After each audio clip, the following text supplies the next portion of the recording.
Ik zit heel even te denken of het handig is dat ik PowerPoint hierop zet, want dan gaat het iets sneller misschien.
Oké, zullen we eerst bidden voor de Sabbatschool?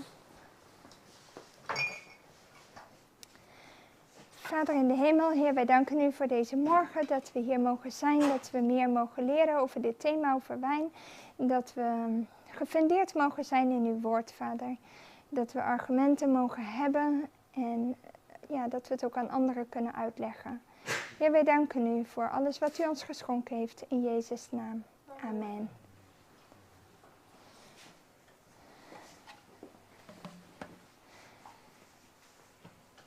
We're going to have it in Dutch.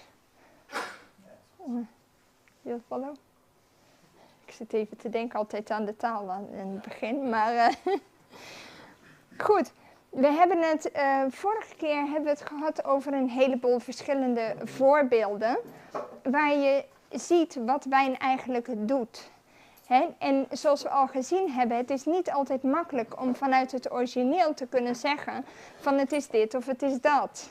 Dat weet je niet altijd. Dus er was één stukje waar ik gewoon een vraag over ga stellen, want dat stond namelijk in het Sabbatschoolboekje. En dat is in Genesis 6, vers 1 en 2. En daar gaat het over de mensen voor de zondvloed. Ja. En die mensen, er staat van die mensen, ze aten en ze dronken. Oh. Tot de dag dat Noach in de ark ging. En ze allemaal wegnam. Dus mijn vraag aan jullie, wat is er dan mis met eten en drinken? Want er stond in de les, iedereen heeft de les gestudeerd, neem ik aan. Dus, dus wat stond er in de les met die mensen voor de zondvloed? Er stond ze aten en dronken, maar wat is daar nou mis mee? Dat ze verkeerde wijn dronken, toch? Nee, nou, dat staat er niet. Dat ze te veel aten, te veel drinken, dat altijd. Als je te veel, alles is goed, als je te veel eet, is ook niet goed. Is niet goed. Ze trokken het zo ver dat het zo'n grote prioriteit kreeg die het niet moest hebben. Ja. Ze vonden het zo belangrijk dat ze zichzelf niet voorbereiden op de komst. En daarom wordt het door Jezus vergeleken dat hij zegt zoals het was in de dagen van Noach en in de dagen van Lot, zo zal het ook zijn als de wederkomst van Christus voor de deur staat. Dus op zich daar niks mis mee, maar wel de manier en het belang wat ze eraan hechten. Die andere voorbeelden hebben we vorige keer gehad, dus daar gaan we niet op terugkomen. Ik heb alleen nog 2 dingen die ik hier eruit ga lichten van wat hier staat. Het voorbeeld van Amnon hadden we vorige keer niet besproken. Amnon werd dronken gemaakt en daarmee werd hij vermoord door zijn broer. Dus op het moment als hij nuchter was geweest, dan had hij misschien signalen daarvan kunnen opvangen. Maar dat gebeurde niet. En hij ging eraan toen hij dronken was. Ja, dan merk je niks. En dan was hij een gemakkelijke prooi geworden. Ja. Amnon is degene die de zus heeft verkracht? Ja, was in het verhaal van David. Ja, maar hij is... Ja, ze kunnen feesten. Ik vind hem sneaky, omdat hij deed net alsof hij ziek was. Ik wil alleen maar zus, ik wil maar zus. Kijk hoe de duivel is. Ja, het was heel sneaky, absoluut. Ja, het staat ook in de Bijbel. Hij werd gewoon ziek omdat hij haar zo graag wilde hebben. Dus hij was echt helemaal geobsedeerd door haar. En toen had hij haar en toen was het van ja. En toen vernederde hij haar eigenlijk en tot zover dat hij haar zelfs wegstuurde. Ja. Dus het was echt heel, heel erg. Dat stukje snap ik niet. Waarom een persoon, hij drama, ik wil en eindelijk heeft hij gekregen en opeens is behandeld. Ja, waarom dat gebeurt is, je kunt alleen zo zeggen dat ware liefde kan heel makkelijk omslaan naar haat. En als je daar goed over nadenkt, dan zie je het veel vaker gebeuren dan wat je zo zou denken. Want, nee, ik zeg, als het ware liefde was geweest, dan was het ook niet zo gebeurd. Maar het feit dat die liefde zo snel kon omslaan naar haat, nou heb ik nog niet zo'n extreem geval daarmee meegemaakt. Maar ik kan er wel 1 ding over zeggen. Ik had één jongen en die vond mij heel erg leuk. Het was lang voordat ik Sebastian tegenkwam. En in ieder geval, ja, hij zat echt achter mij aan en hij was ook wel heel serieus. Het was op zich een hele serieuze jongen. Maar ik zag wel dat, ja, hij was echt boompje, huisje, beestje persoon. En voor een plek als Kervel, dat moet je aankunnen. Dat moet de Heer echt leiden, want niet iedereen kan dat aan. En ik zei hem dat gewoon en in 1 keer reageerde hij zo koel en afstandelijk dat ik het me bijna niet kon voorstellen. Wow. En toen had ik wel nog niet tot Amnon, dat is natuurlijk, dat gaat vele malen verder, dat verhaal, maar dat is toch een beetje dat je ervan een voorproefje krijgt, van dat je denkt, hoe kan dat nou dat Ja, zo. Iemand mag je zo graag dat hij bij wijze van met je wil trouwen. Ja? En het volgende moment is hij zo cool en afstandelijk dat je denkt van, ken ik die persoon überhaupt? Ja, Ja. ik denk dat het ook een obsessie is hoor. Want wat als ik het lees, hij werd ziek ervan, want hij wilde Ja. haar zo graag hebben. Ja, als we kijken wat de liefde is, hoe de Bijbel uitlegt, was dat gewoon een obsessie. Het was En- begeerte. Ja, en toen hij het had, dan was het van de spannendheid, de lust, alles was er vanaf. Hij denkt, ja, was dit het? Ik hoef haar niet meer. Ja, Ja. precies. Ja, ik kan het een beetje uitleggen ook vanuit de mannen. Brein. In de psalmen ergens samen staan, God heeft geschreven, de mannen, kijk uit naar de mooiheid van een vrouw. Ja, Die kan jouw emoties, en mannen zijn heel, hoe zeg je? Visueel. Kwetsbaar. Kwetsbaar om Ja. de mooiheid van de vrouw. En je ziet het in het Oude Testament, al die mannen, mooiheid maakt een man zwak. David. Ja, nee, maakt een man zwak en dan kunnen ze achter die gevoel blind worden en dan luisteren ze niet naar de Heilige Geest of de God zijn woord meer en dan kunnen ze falen. En dat is het probleem. Op dat moment Anon had naar God moeten gaan. Help mij met dit gevoel. ja. En dan God had hem kunnen helpen. Maar hij heeft het niet gedaan. Hij heeft het achtergelopen en dan natuurlijk val je gaat gewoon vallen. Ja, en sterker nog, hij brengt zichzelf in verzoeking, Juist. bewust, door haar te vragen om die koeken te bakken en dat hij uit de hand moet geven. Nou, Ja. dat gaat echt veel te ver. Ja. Veel te ver. Hij heeft het gewoon gepland, ik moet haar hebben en dit is de enige manier dat ik, want je leest ook dat Ja. zij werd ook heel erg beschermd door David. Ja. Dus het was een kleine meisje en voor hem was het zijn prinsesje en zij mocht niet zomaar weg. Dus hij wist wel van, ik zal haar niet kunnen krijgen, alleen maar als ik dit verzin, dan laat hij haar los. Maar Ja, het trieste inderdaad. is dat die arme vrouw is niet meer, die kon dan niet meer trouwen, toch? Klopt. In ieder Ze geval, heeft haar leven verpest, gewoon. dat is waar. En dat is ook de reden, want Absalom, die neemt uiteindelijk wraak. En dat komt omdat zij was zijn zus. Die Ja. anderen waren halfzussen. Ja, er waren maar geen volle verwanten. Nee. Het waren halfverwanten. Ja, En daarom de volle verwant, die nam wraak. omdat de vader heeft niks gedaan, hè, David? Ja. Ja, zo zie je maar. Er waren een heel stel dingen daar die helemaal verkeerd gingen. Ja. Er zijn hier 2 dingen die ik tegengekomen ben. Nehemia, wat doen we daarmee? Hij was wijnschenker bij de koning. Maar je mag anderen geen wijn te drinken geven, hebben we geleerd vorige keer in Habakuk 2, vers 15. Hoe verklaren we dat?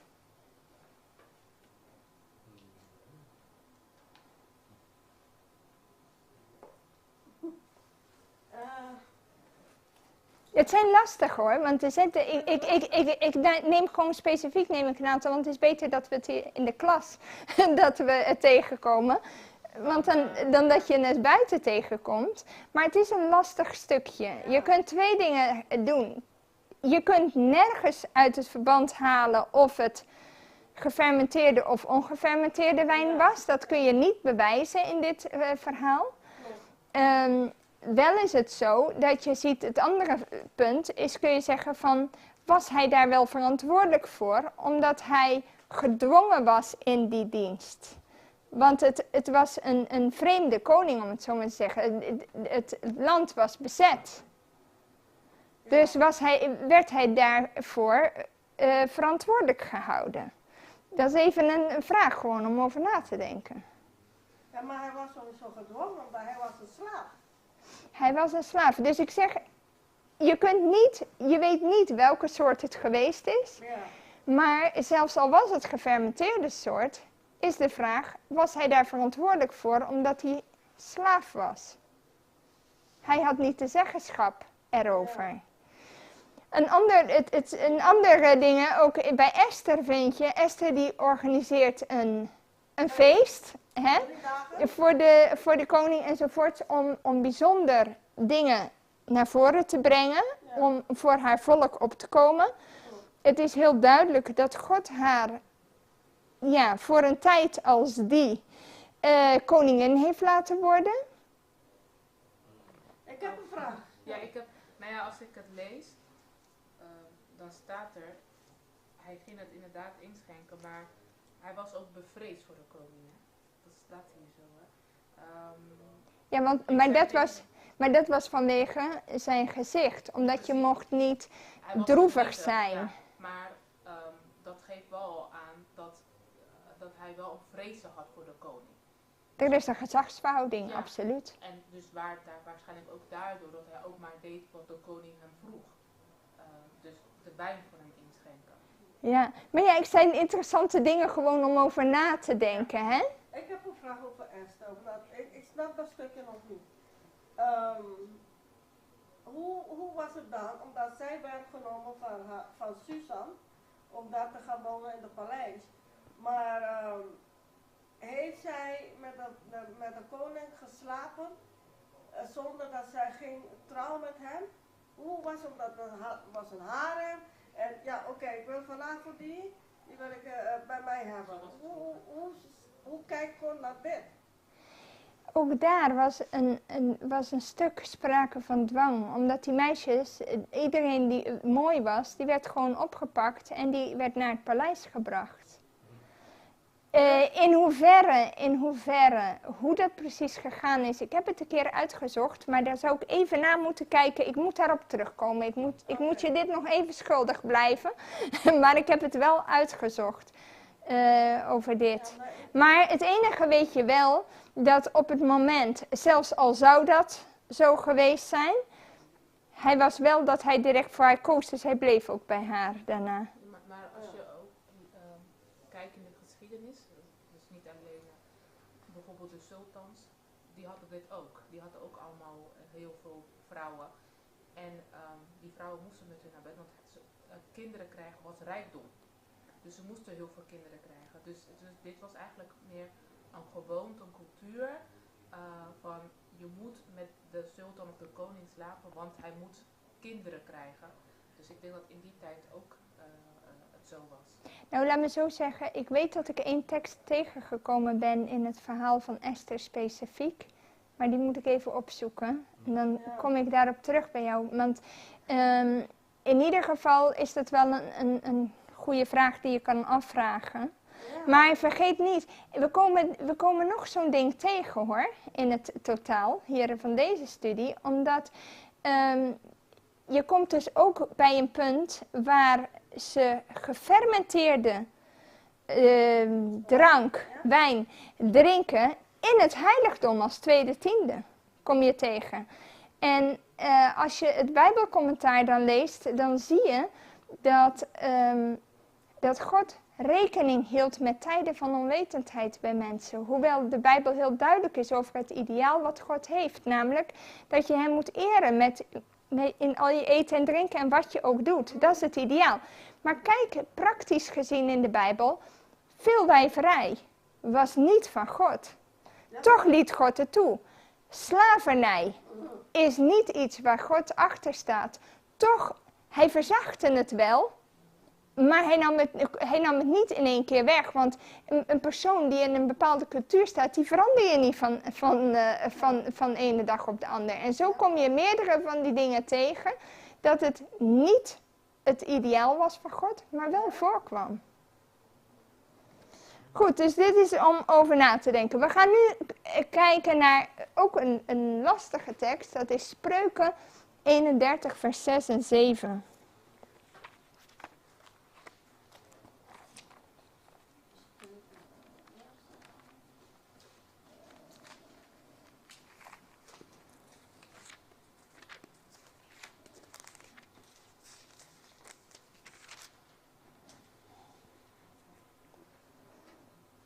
Wil iemand dat lezen? Ja. Spreuken 31, 6 en 7 zegt. Geef sterke drank dengene die verloren gaat. En wijn dengene die bitterlijk bedroefd van ziel zijn. Dat hij drinken en zijn armoede vergeten en zijn moeite niet meer gedenkt. Oké, vraag je zuster Alba.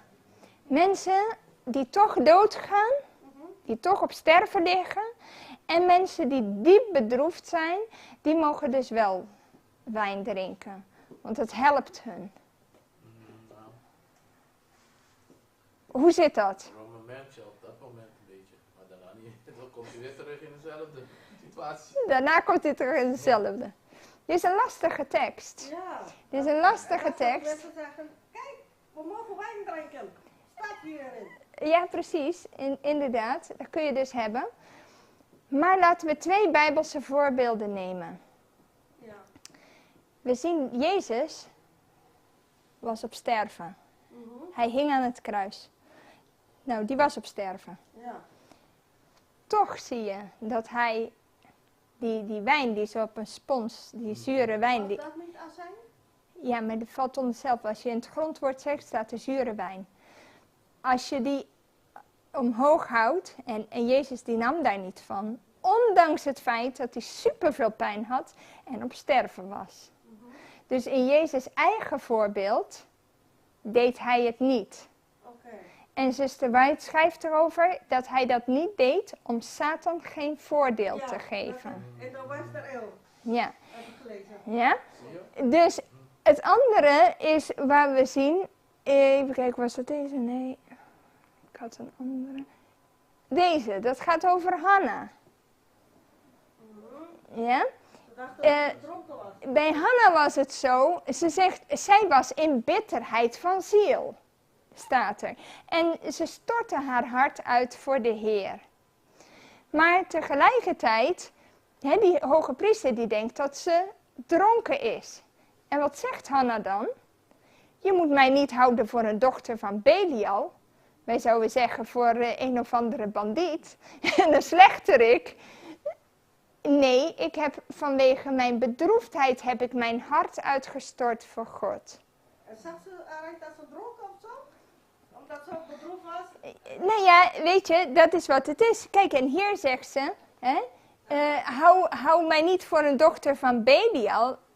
Dit heb ik geschonken. En ze zegt ook, want die priester die vraagt, hoe lang zul je dronken zijn? En ze zegt, ik ben helemaal niet dronken, zie je dat? Ik ben alleen een vrouw die heel erg diep bedroefd is. Dus, maar ook hier zie je dat, hoewel ze diep bedroefd is, ze geen wijn gebruikt. Want ze zegt, nee, ik ben niet dronken. Het is gewoon de pijn. Het was gewoon, alleen ze prevelde. Ze sprak niet hardop. En daardoor dacht die hoge priester dat zij dronken was. Maar ze dronk niet. Dus dat vind ik in ieder geval wel 2 sterke argumenten tegen het feit dat je zegt van nou, geef de stervende en de diep bedroefde maar wijn te drinken. Want je ziet in het voorbeeld van Jezus dat hij het niet deed.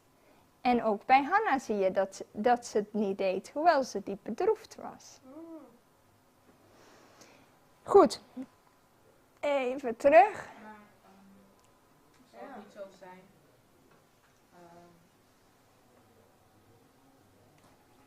Ja, ik weet niet.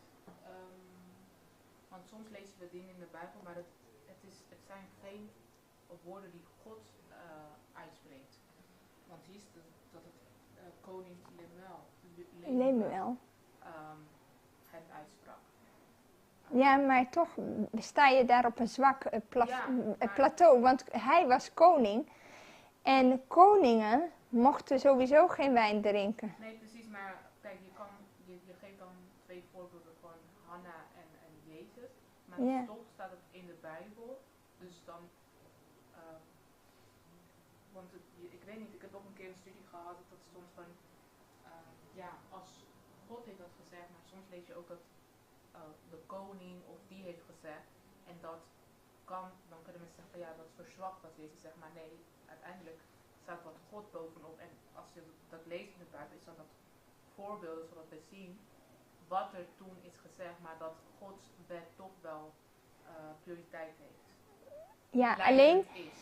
zeg het is lastig. Laat me zo zeggen, het is lastig. Want het punt is, met andere teksten kunnen mensen dan ook, dan krijg je heel gauw, kom je in een geval waar je zegt van, waar mensen gaan beoordelen wat wel en niet geïnspireerd is, Ja. om het zo maar te zeggen. En dat is ook glad ijs. Ja. Dus daar zou ik eerder niet heen gaan. ik zou eerder zeggen van, oké, er zijn dingen wat hele absolute zijn qua wijn. En er zijn teksten die minder absoluut zijn. Maar er zijn wel argumenten genoeg om het niet te doen. Ja. Begrijp je? Dus de vraag is, het punt is heel, heel sterk van hoe ga je dit uitleggen? Hoe ga je daarmee om? Dus wat moeten we begrijpen dan bij Spreuken 31, 26? Nou, wat je ziet dat er gevallen waren in Israël waar mensen sterke drank gebruikten. Er staat niet bij van is het goed of niet, maar wel dat het gebeurde. Dat heb je. Hè? Om te genezen. Nee, niet om te genezen per se, want er staat hier niks van genezing. Mensen die doodgaan, die gaan toch dood. En mensen die bedroefd zijn, die worden daarmee niet genezen. Er staat alleen, ze gaan hun armoede vergeten, ze gaan hun moeite vergeten, omdat het een verdovend middel is. Begrijp je? Dus dat is wat er staat. En kan het ook misschien zo zijn, want we weten ook dat vroeger dachten ze dat koffie ook goed was. Pas met de jaren later zijn ze erachter gekomen van nee, het is helemaal niet goed. Het is niet goed, Ja, ja. hetzelfde met roken en al die dingen. Dat Klopt. het misschien in die tijd denken ze van, oh, maar wacht even, het werkt wel verdovend. Maar de andere nadelen ervan, dat het niet zo goed zichtbaar was misschien. Nou, dus ze moeten het wel geweten Ja. hebben, want ze hadden de rest van het Oude Testament met Ja. de waarschuwingen tegen wijn, dus dat kan Ja, eigenlijk het woord niet. van God is gewoon duidelijk. Alle volgelingen van God weten, ze wisten dat wijn is gewoon niet goed, want dan breng je dat. Kijk, dat de anderen die niet wisten, dat zijn volken die misschien achter wetenschap hun tijd volgen, of dat onderzoek en dat soort dingen. Ja. Maar als jij gewoon de woord van God weet, is duidelijk. Wijn is niet goed. En toch, dat had ik over mijn moeder. Dat het woord van God is duidelijk en toch heb je zoveel veel geloven. Bijvoorbeeld bij mijn nicht, die pastoren is. Ze lezen de Bijbel, maar waarom kunnen ze niet begrijpen dat de Sabbatdag de Sabbat is? Dus wat is onduidelijk hier in het woord van God? Er zijn verschillende dingen. Sabbat is heel erg klip en klaar in de Bijbel. Maar vergeet niet, er zijn ook veel mensen. Er zijn 2 redenen waarom dit gebeurt. 1 is, ze willen het niet zien. En 2, God houdt ze nog tegen om het ze te laten zien. Omdat er te veel rommel voor onze eigen deur ligt. Dat is ook wat ze schrijft. Dus er zijn 2 redenen. Er zijn soms dat God expres nog het oogkleppen laat zitten. Omdat ze als ze in een aantal gemeenten binnen zouden komen en net zo hard weer uit zouden rennen. Oké. Dus beide redenen zijn er. Goed, we zien bij het voorbeeld van Daniel en zijn vrienden. Ja. Daniel kwam natuurlijk aan het hof, we kennen het verhaal. Hij weigerde de wijn en het voedsel van de koning. Ja. Waarom deed hij dat? Omdat hij kan niet zondigen tegen God. Hij weet wat God heeft voor hem gedaan. Hij wandelde met God af.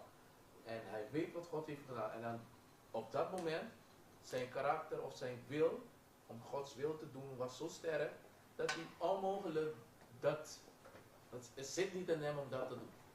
Denk ik. Ja, maar ook Ja. omdat ze zagen dat de eten van de koning is niet het eten wat hun hebben geleerd Ja. om te eten. Klopt. En- Klopt, het waren 2 dingen. 1, het was dan afgoden gewijd. Ja. En daarmee wilden ze niet meegaan. En 2 dus, het was niet zo dat hij voor die tijd wel wijn gedronken had. Als je het Bijbelcommentaar van zuster White op Daniel 1 leest, dan zie je dat ze heel duidelijk zegt van, jongens, dat was voor die tijd, deed hij dat ook niet. Het was gewoon een leefstijl, het was een Ja. deel van hem. Hij kende de gezondheidsboodschap en leefde die uit. Ja, precies. En daarom veranderde hij het op dat moment ook niet. En God zegende dat ook enorm. Want we zien dat hij 10 dagen test kreeg en 10 keer beter bevonden werd dan alle rest. En intelligenter ook. Ja. Maar Noah's vrouw, nou, dat was de moeder van Simson. Oh, We hebben het al een beetje gehad over de Nazorieten, dat zij een speciale gelofte hadden. Ze mochten helemaal geen druivensap. Maar je ziet dat ze zich moest onthouden, ook zelf van wijn en sterke drank en alles, nog toen zij zwanger zou worden van hem. De engel had dat als speciale instructie gegeven. Zo en zo moet je omgaan met deze jongen. En als je leest in de Geest der Profetie, dan zie je dat eigenlijk iedere moeder de instructie van die engel aan de moeder van Simson serieus zou moeten nemen. Ja. Maar als je dat verhaal leest, dan ga je denken dat ze daarvoor wijn dronk. Dan ga je Nee, denken niet dat- per se. Niet per se. Want de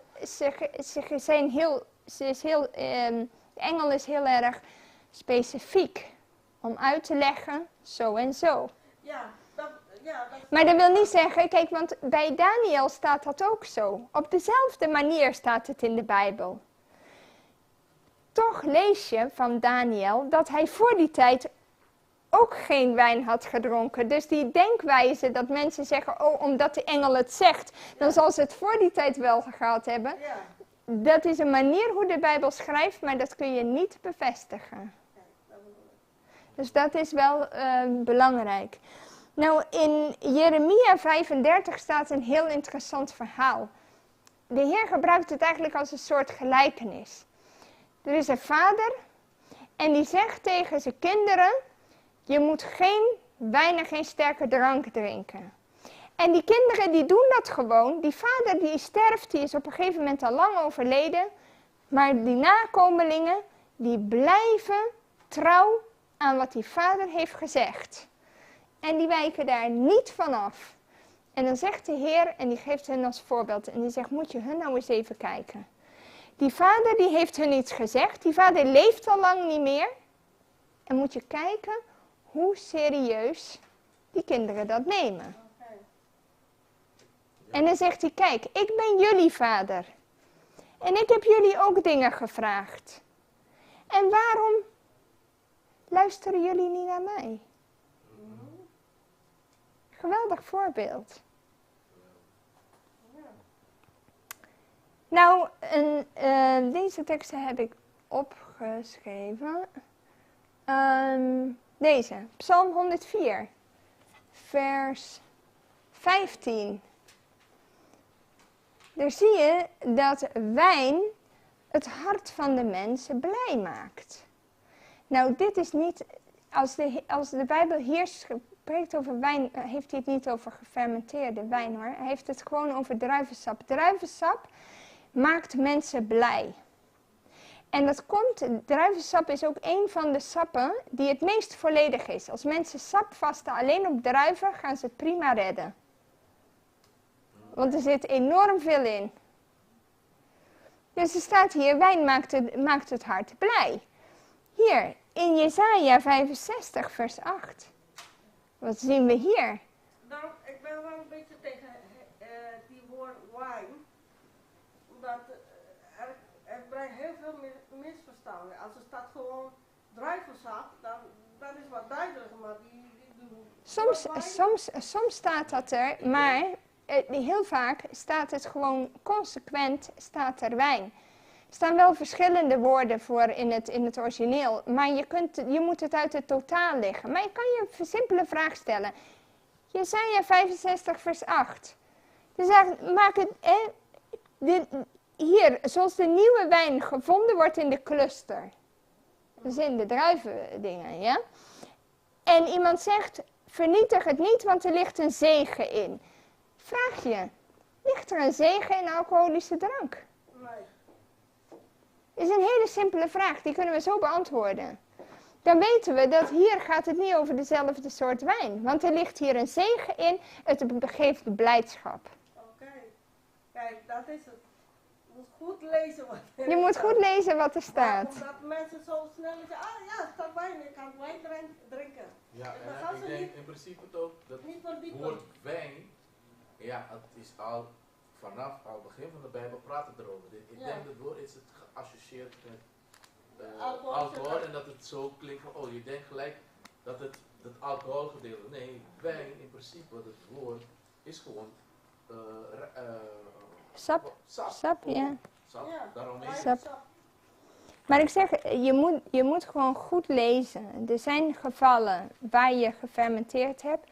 Hè, maar dat zie je ook aan de beschrijving. Zoals we vorige keer hebben gezien. Hè, dat die mensen niet meer weten wat ze doen. Dat ze gaan waggelen, noem maar op enzovoorts. Al die symptomen, die beschrijft de Bijbel van de verkeerde soort. Hè? En dat kan je ook zien, kijk, zonder wijn zelf kan je beïnvloed worden door Satan, door je emoties. Want je kan je hart is altijd slecht. En door emoties kan je beïnvloed worden. Daarom moet je bidden altijd, God help mij met de emotie, met mijn eigen wil. Laat uw wil in mij groeien. Laat de karakter van jouw wil in mij groeien, zodat wij, zeg maar, emotioneel niet de zondige dingen doen, zonder na te denken. En dan ga je nog wijn, alcohol erbij, dan... Maar je gaat het heel duidelijk zien. Er zijn heel veel, maar er zijn hele sterke argumenten tegen. Ja. Dus nog niet opgeven. Komen er. 1 Timotheüs 5 vers 23. Hier zegt Paulus tegen Timotheus: drink niet langer alleen water, maar gebruik een kleine hoeveelheid wijn voor uw maag en uw veelvuldige kwalen. Ja, zuster Alba, we zijn hier om te leren. Bijbelcommentaar. Laten we daar eens even naar kijken.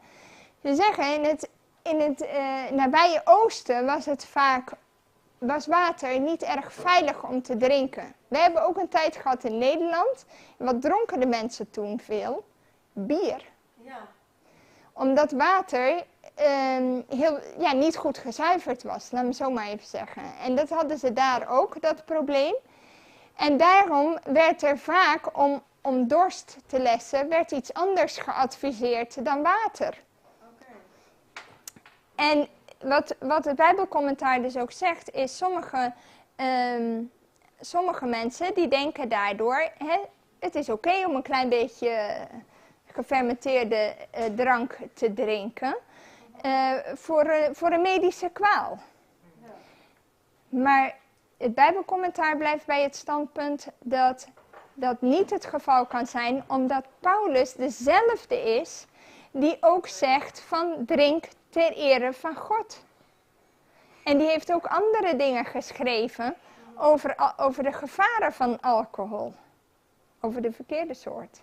Dus zeggen ze, dat kan eigenlijk niet hetzelfde zijn. Ik wist niet dat dit zo in de Bijbel stond, dus ik vind het wel bijzonder. Want dan denk ik gelijk aan wat de huisartsen vandaag zeggen. 1 glaasje wijn is goed, is niet slecht voor je gezondheid. Dus dan zie je dat, het staat in de Bijbel, maar het wordt wel ook uitgelegd van dat het eigenlijk niet goed is. Want je ziet nu dat artsen die ook al zeggen tegen mensen die dat doen, drink maar geen wijn meer, want ze raken er gewoon aan verslaafd en dan gaan ze meer drinken. Dat is waar. Ze komen erop terug. Ja, ze komen erop terug, inderdaad. Ja, dat is waar. Dat is waar. Dus in ieder geval, je kunt niet zeggen, en sowieso de geestelijke is er duidelijk over, hij heeft alleen druivensap geadviseerd aan Timotheus. Even kijken. Ja, even kijken. Ja, dus die wijn, nou, dan hebben we nog 2 dingen natuurlijk. De bruiloft in Cana. Ja. Water in wijn. Maar dat was nieuwe wijn. Nieuwe wijn, maar ook bij nieuwe wijn vind je 1 keer gefermenteerd, dus kijk uit.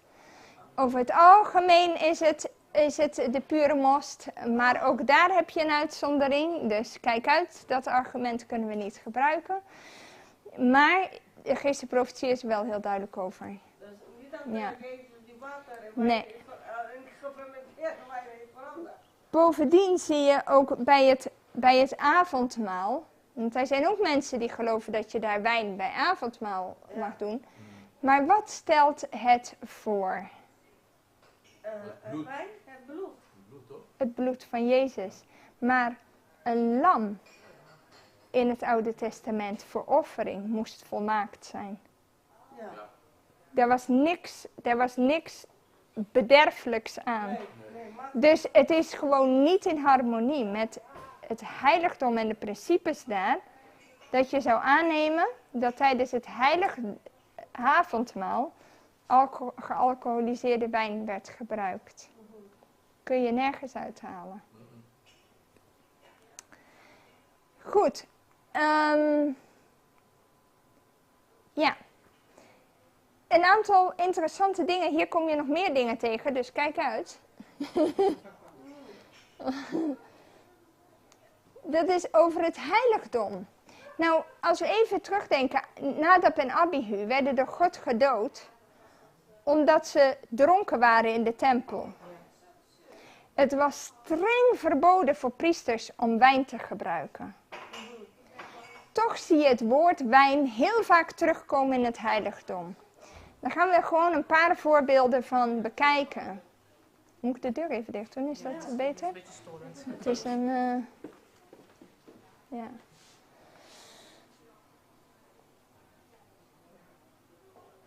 Zuster, kom in. Goedemorgen. Ja. Goed.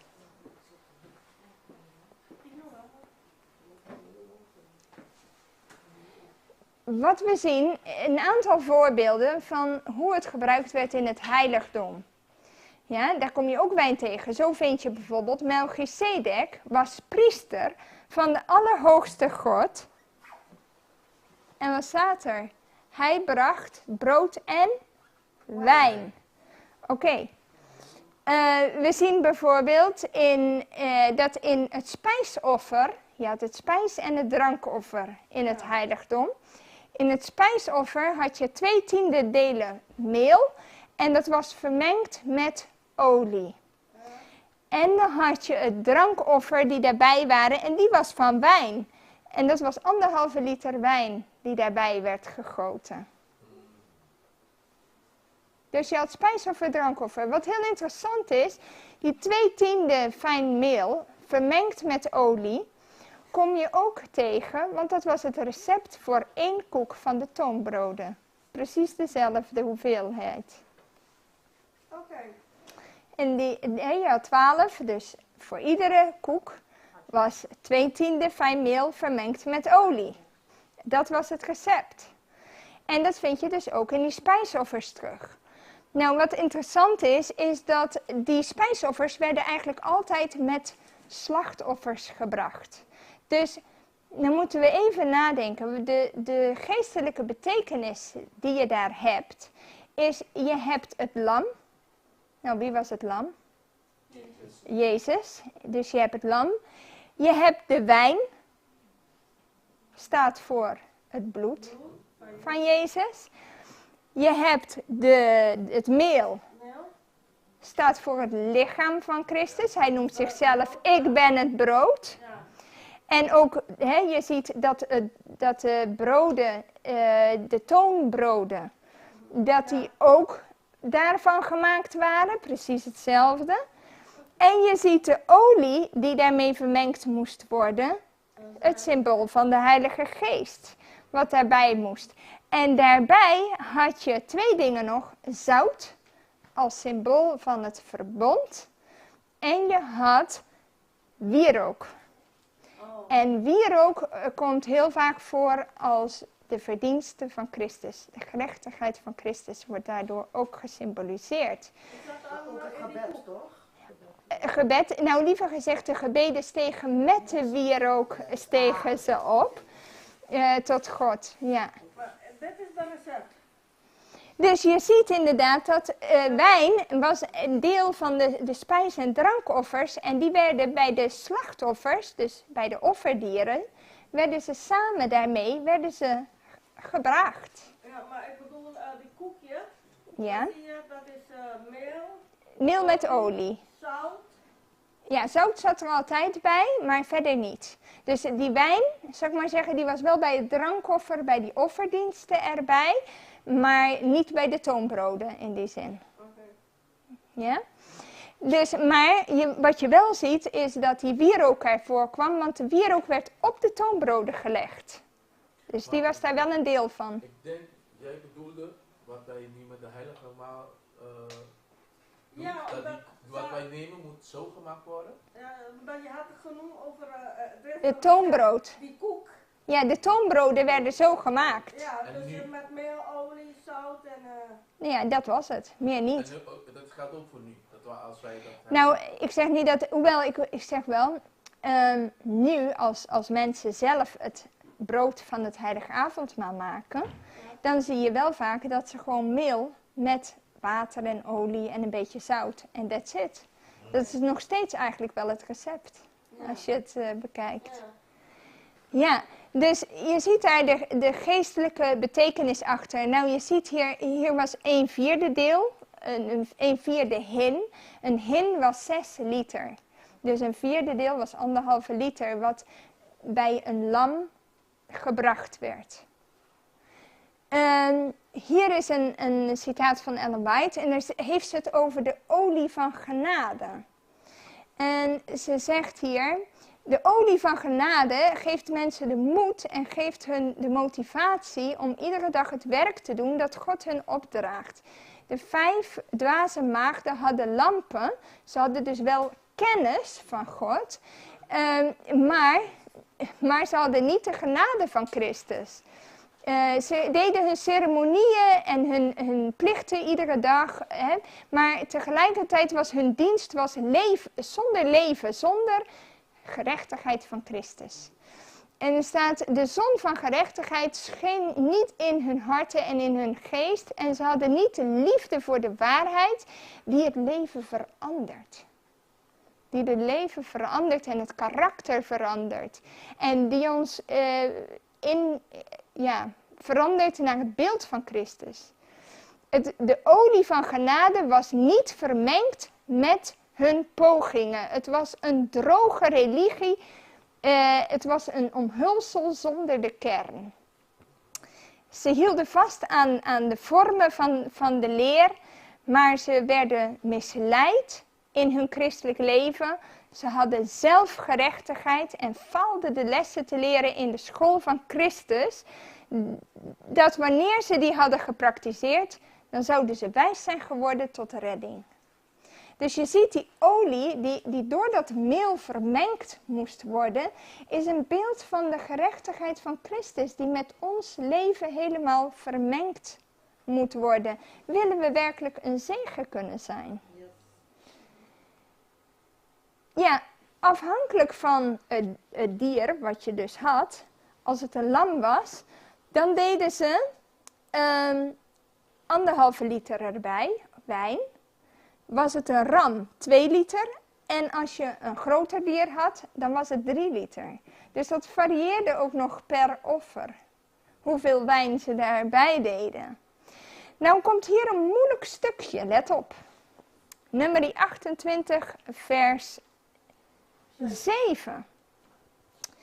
Hier wordt namelijk geschreven over een drankoffer, met die wijn. En die sterke drank staat daar, moest genomen worden in de heilige plek, in het heiligdom. Dat is een raar stukje, want de priesters mochten strikt geen wijn drinken. Dus hoe kan dat nou? Sterke drank in het heiligdom, zuster, dat is echt wel een dingetje. Deze wijn was shekar, was gefermenteerde wijn. Maar hoe komt die gefermenteerde wijn zomaar in het heiligdom? Kan toch niet? Was het echt gefermenteerd? Ja, het was gefermenteerde wijn. Dus, wat doen we hiermee? Sterke drank. Het wordt ook vertaald met shekar. Nou, laten we eens even kijken. Bijbelcommentaar. Dit was de enige uitzondering die je in de Bijbel kan vinden waar het woord shekar wordt gebruikt.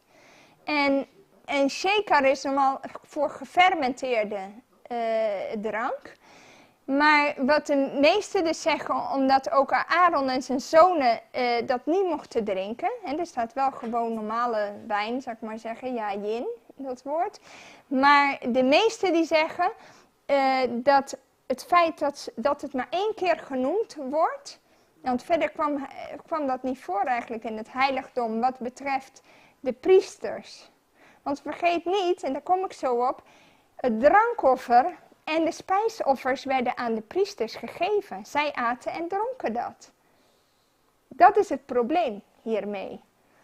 Dus de meeste zeggen ook, Joodse commentatoren, die zeggen dat het verwijst naar de allerbeste sap. Hoge kwaliteit.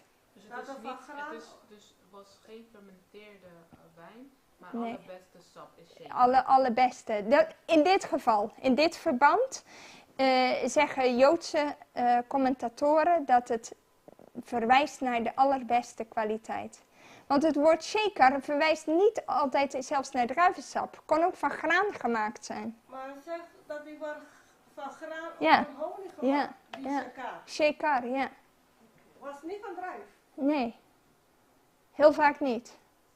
Kon ook van graan of van honing gemaakt zijn.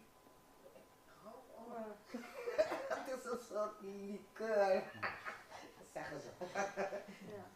Dus, maar het is wel goed dat je hiermee op de hoogte bent. Want het zijn dingen die kom je niet zo vaak tegen.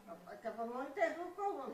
Maar kijk, ook om wijn de alcohol te krijgen, moet het goed gefermenteerd worden. Dus het duurt dagen, weken, maanden Maanden, jaren. om een alcohol te hebben voor dingen. Dus ook nog als het een paar dagen is, het is niet nog een alcohol. Maar het gebruik, ik zeg gewoon, dit is één tekst die je daarin vindt. Maar je vindt nergens eigenlijk anders van sterke drank. Wat door priesters. Want het probleem wat je hier hebt. Kijk, dat komen we hier tegen. Jullie kunnen het noteren. Dit is uitnodiging tot studie voor iedereen. Als je kijkt in Numeri 18, vers 6 tot 12, dan zie je dat de priesters, die kregen namelijk die spijsoffers, drankoffers. Ja. En zij kregen ook een deel, zij kregen de eerstelingsvruchten, dus ook van het land. Hier zie je dat van iedere spijsoffer, ook zondeoffers enzovoort, die waren voor de mannen. Mannen. Ja? En een deel van de borst van dieren, van de offers, die was voor iedereen. En ook de olie en de wijn en die dingen, en de eerstelingsvruchten, die waren voor iedereen. Ook de hele verdere familie van de priesters. En daarnu weet je, in het totale verband wat je vindt van teksten in de Bijbel, zie je dat priesters waren echt streng verboden om wijn te drinken. Dus dat is het punt. Maar je ziet dus, dit is een heel sterk argument dat het niet gefermenteerd kan zijn. Omdat als zij dat moesten opdrinken daarna, en het zou echte gefermenteerde wijn zijn geweest, dan waren ze dronken geworden. Ja, omdat- En zeker met die aantallen van 1,5 liter en 2 liter en 3. Ja, Ja, stel je voor, dat er is niet één persoon die kwam. Duizenden mensen kwamen met een offer. Ja, Moeten allemaal ja, precies. opgegeten worden, goed, dat je allemaal- Dat is heel veel hoor. Ja, zo. Iedereen kwam met die schappen, hè? Die lammetje. Ja, hier komen we nog een interessante tegen. Namelijk een tiende. Dit was niet de eerste tiende. Waarom weten we dat? Omdat het eerste tiende was altijd bestemd voor de levieten. Maar hier wordt gesproken over een extra tiende van mais en van wijn en olie en de eerstelingen van de kuddes enzovoort. Als je een belofte doet aan God. Dus dit gaat over een vrijwillig iets, een extra. Maar als zij een tweede tiende wilden brengen, dan moesten ze dat meenemen naar de tempel. En dan moesten ze dat eten en drinken voor het aangezicht van de Heer om hun dankbaarheid te tonen. Want een tweede tiende was nog steeds om je dank aan God te brengen. Voor de zegen waarmee hij jou gezegend had. Ja, en daarom staat er hier ook aan het eind, je mag de leviet daarin niet vergeten. Zie je dat? Want ze gaan ervan uit dat jij van de eerste tiende werden de levieten onderhouden. De tweede tiende brachten ze. Nou stel, zuster Nella, dat u heel ver weg woont. En het is veel te ver om al die spullen mee te slepen. Wat moest er dan gebeuren? Dan kon u dat omzetten in geld, dan kon je dat verkopen. En dan nam je dat geld mee naar de tempel, naar de dingen. En dan kocht je daar ter plekke weer dingen. En dan kon je dus, ja, zal ik maar zeggen, die wijn die je verkocht had, de dingen van de kudde, die kon je dan als het ware terugkopen in de buurt van de tempel. En dan kon je die meenemen in de tempel om het voor het aangezicht des Heren te eten. Dit was de verordening. Maar tegelijkertijd weten we dat in de tijd van Jezus was het zo corrupt geworden dat ze daar een handeltje uit gingen slaan. Omdat ze mensen gingen afpersen. Dat wou ik net zeggen, dat in de tijd van Jezus. Ja. Dus werd het een ding van afpersing. Maar zo was het niet bedoeld in ieder geval. Dus ja, waarom moesten ze die tweede tiende naar het heiligdom brengen? Dat was daarom dat ze zouden leren om de Heer te vrezen. Ja? Het was het bewustzijn om te genieten voor het aangezicht van de Heer met wat Hij je gezegend had. Maar ook daar zien we een moeilijke tekst. Want we zien hieronder strong drink. Dat ze dat geld gingen omzetten soms in sterke drank. Die ze dan dronken in het heiligdom. En als je daar kijkt naar de originele woorden, zie je dat het ook inderdaad om gefermenteerde sap ging. Of gefermenteerde wijn, zou ik maar zeggen, ging. En God die zegt hier van, Hij overziet de tijden van onwetendheid van de mensen. Want het waren de mensen die het deden, maar niet de priesters in dit geval. Oké, ik heb een vraag. Het was het volk. Hier staat over de eerste en de tweede Tiende. Dus hoe moeten wij dan die tweede tiende? Nou, die tweede, In de dag van vandaag. de tweede tiende, zoals die vandaag vaak wordt toegepast, is voor bijvoorbeeld de armen, voor de weduwe, voor ja, meer dingen. We hebben nu niet een tempel, een plek die God specifiek genoemd heeft waar we het moeten gebruiken. Oké, Begrijp je? Dat was toen wel, want ze hadden een letterlijke tempel met voorraadschuren, noem maar op. Dus eigenlijk buiten de tiende die we geven, zou ook de tweede tiende kunnen geven. Kunnen geven is vrijwillig. Is een vrijwillige keuze, maar het kan. En er zijn ook mensen die dat doen. Ja. Je ziet bijvoorbeeld, dit is eventjes in Hosea en in 2 Samuel. Daar zie je het woord staan, flagon of wine. Als je dit opzoekt, gaat het helemaal niet om wijn, het gaat gewoon om rozijnenkoeken. Dus dat is ook goed om te weten. Flagon of wine waren gewoon rozijnenkoeken. En je ziet dat op het moment dat de ark gebracht werd, dat ze allemaal blij waren. Toen gaf koning David deze flagon of wine aan het volk. Gewoon rozijnenkoeken. Wijnkoeken. Rozijnenkoeken. Rozijnenkoeken. Het waren gewoon rozijnenkoeken. Een beetje raar.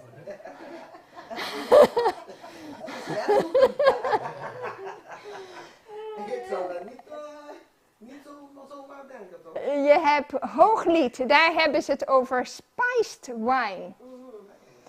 Interessant in dat stuk is dat het gaat over geliefden natuurlijk, dat is het boek Hooglied. Maar daar zie je, wine, spiced wine wordt hier vergeleken met granaatappelsap. Die granaatappelsap is lekker. Zie je? Zuster Alba heeft er ervaring mee. Ik eet het gewoon heel vaak op, hoor. Die granaatappel. Het is ook lekker, maar je ziet hier wordt ook het woord wijn genoemd. Maar het gaat om granaatappelsap. Zie je dat? Dus je moet echt het begrip wijn, als je het in zijn verband in bijbelse zin gaat bekijken, zie je dat je heel veel dingen opkomt. Ja, dat je zo niet ziet. Daarom moet je goed lezen voor en Ja. wat Doorzoeken. doen Ja. ze hier? Wat Ja. doen ze nu voor wijn? Daarom dat is bijbelstudie. Ja, Je ziet bijvoorbeeld dat er iemand aangesteld was zelfs, die voor de wijnvoorraad verantwoordelijk was. Hier. Je ziet dat wijn gegeven werd als gift voor tempelbouw. De koning van Tyrus, die gaf hout, die gaf werkers om te helpen voor de bouw van de tempel. En als dankjewel geeft hij 720.000 liter wijn aan de koning van Tyrus.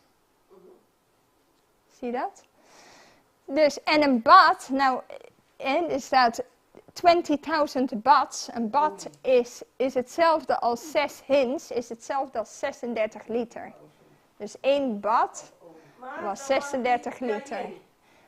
Ja, dat is gewoon, ja.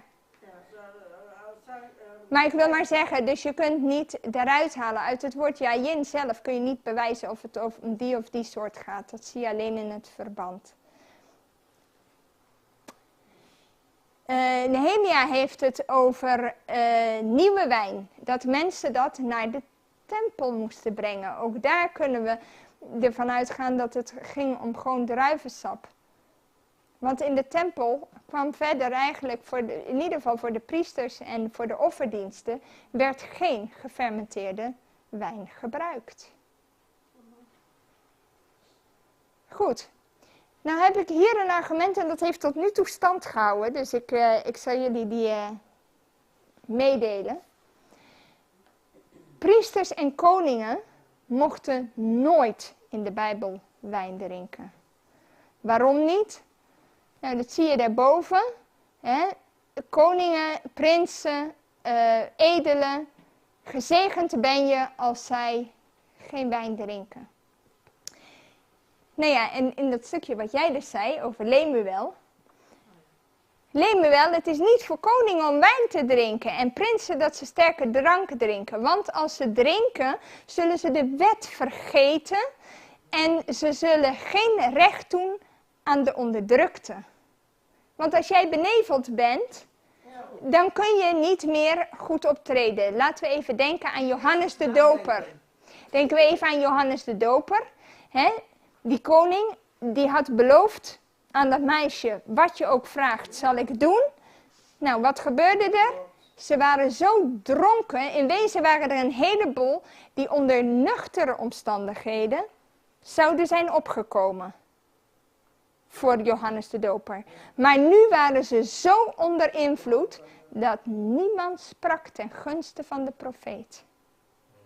Dus dat is een hele sterke les. Dus koningen mochten dat nooit doen. Ja, maar drank is gewoon vreselijk. Echt, je krijgt heel veel problemen mee als je dat dan doet. Klopt. Omdat soms, niet soms, maar heel vaak, het hangt er vanaf natuurlijk hoeveel je drinkt. Ja. Maar je wordt inderdaad... Je wordt beneveld. Ja, en dan kan je niet eens goed meer nadenken. Nee. Dan ga je dingen doen die je niet moet. niet eens meer herinneren. En die je niet moet doen. Juist. Priesters. Drink geen wijn als je het heiligdom binnengaat. Kan niet. En waarom niet? Staat hier. Anders zul je sterven. Er bestond de doodstraf op.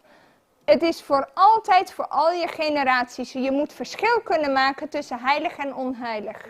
Staat hier. En tussen rein en onrein. En je moet goed les kunnen geven aan anderen. Dus daarom ook niet. Want als jij daar half loopt te lallen, hoe wil je les geven aan een ander? Heb je niks te vertellen? Eigenlijk wil ik ook wat bijvoegen. Ja. Wat ik kan begrijpen is dat je ook een heel pijnlijke dood kan gaan als je Veel drinkt. alcohol... Ik kan me voorstellen. Nou heb ik een paar vragen aan jullie. Wij zijn Gods volk. Ja. Wij zijn Gods volk. Hoe worden wij genoemd door God? Wij worden een koninklijk priesterschap genoemd. In Openbaring zie je, priesters en koningen heeft God ons gemaakt. Als priesters en koningen nooit wijn mochten drinken, Dus wij ook niet. wij ook niet.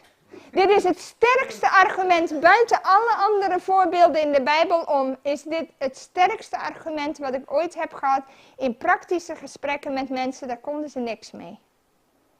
Okay. Bovendien, wij zijn een tempel van de Heilige Geest. In de tempel werd geen drank binnengebracht. Diegene die de tempel verontreinigt, zal vernietigd worden, zegt Paulus. En daarin zie je ook Paulus is dezelfde die dit zegt, die ook Timotheus aanraadt om een beetje... Een beetje wijn te drinken. Dus wat van wijn? Druivensap, in de context. Als je kijkt, ook in Galaten, in Romeinen die tekst, dan zie je dat mensen, we moeten niet aan dronkenschap, maar ook niet aan feesten meedoen waar gedronken wordt. Dat is revelings. Als je kijkt naar het woord revelings, wat dat betekent. Dat houdt in dat je ook niet in die feesten, in partijen gaat meedoen waar ze... Ja, maar dat zet je ook gewoon weg in gevaar, als je dat doet. Absoluut. Dus de vraag is, eer je dan God met je lichaam? Nee. Goed. Ik ga hier kort even doorheen, want mijn tijd is op. Mijn tijd is al op. Wereldgezondheidsorganisatie zegt, hoe minder je drinkt, hoe beter. Want ze zijn erachter gekomen dat dat niet helpt. Wat was het? Spreken? Welke? Deze?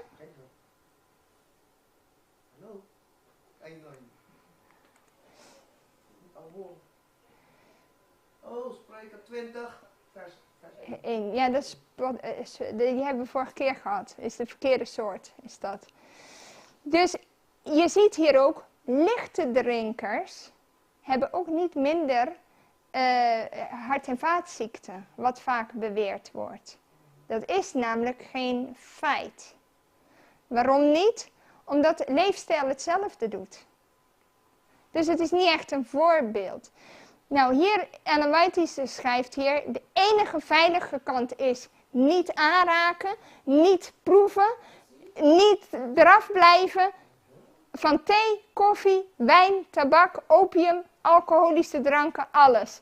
Want mensen gewoon afblijven. Mensen kunnen net zo goed dronken worden op wijn en appelazijn en dat soort dingen, dan de sterkere drank. En het ergste soort wordt door mildere dranken veroorzaakt, schrijft ze. De hartstochten worden perverser en het karakter wordt erdoor veranderd. En ze zegt, matige drank is de school waarin mensen leren voor de dronkaardscarrière. Want tot waar is veilig? Ze hebben geen veilige maatstaf, tot hier is het veilig. Als je daarna nog te veel drinkt, broer Stefan, dan is het... Dan ga je echt waggelen. Dat is niet zo. Dat is per mens is dat heel verschillend. Ik heb een voorbeeld dat mijzelf is overkomen. Een vriendin van mij had armsap gemaakt. Ja. Maar die stond wat te lang in de koelkast. En dat wist ik dus niet. Dus ik denk, oh lekker, drinken. En op een gegeven moment voelde ik me. Toen zei ze van, ja, je bent gewoon dronken geworden van die armsap. Zij drinkt wel meer. Maar Ja. ik werd al heel snel dronken daarvan. Ja. Dus inderdaad, wat je zegt, bij ieder is verschilt waar is de grens. En bij mij was dus... De grens snel. Oei, oei, oei. Je lichaam is niet meer aan gewend. Nee. Nee. Ik heb ook meegemaakt toen mijn oma nog woonde. Ze hadden suikerrietplantage en die sap eruit halen. Als je laat staan, wordt helemaal gefermenteerd. Klopt. Werkte gewoon alcoholische. Ja, ik ken het, ja. Maar ze zegt, je creëert een smaak voor deze dingen. En dat is heel gevaarlijk. En je centrale zenuwstelsel gaat erdoor veranderen, wordt daardoor aangetast. En Satan houdt je geest onder bedwang in deze dingen. Helpt ook die dranken, bijvoorbeeld cola, sinaasappels, allemaal, helpt ook dat je... Het is sowieso heel erg stimulerend, maar het is niet per se voor dronkenschap. Maar er staat ook, iemand die voelt zich veilig, maar tot waar, weet je? En die gaat maar verder totdat ieder principe opgeofferd is. En dat maakt het heel erg gevaarlijk. En er staat hier, de Bijbel leert ons nergens dat wij gefermenteerde wijn moeten gebruiken. Niet als drank, ook niet als symbool van het bloed van Christus. En de wijn die Christus maakte bij Cana was ook gewone druivensap. Dat is wat ze hier concludeert. Wat voor boek is dit? HL, ik weet even, Healthful Living volgens mij. Healthful Living, bladzij 112. Dan mag ik wat vragen. Van Kessier? Een beetje over Kessier. Ik weet even niet wat Kessier is. Wat is Kessier?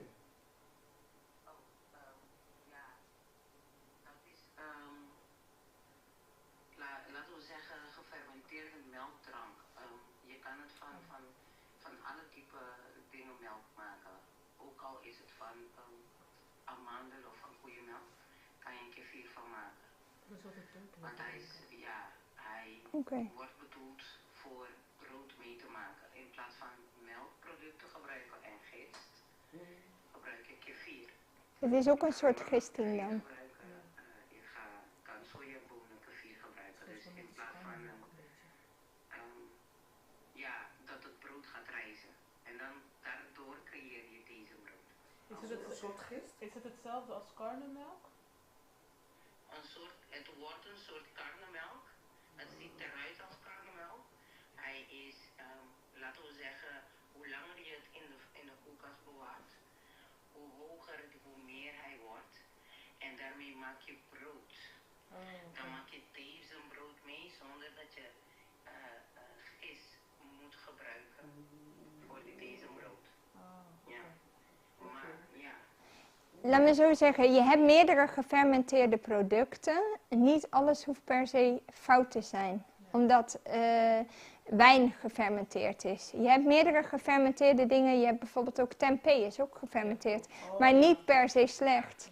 Dus dat is het enige wat ik op dit moment ken. Ik ken kefir niet direct, maar ik kan niet direct zeggen dat het verkeerd is, laat me zo zeggen.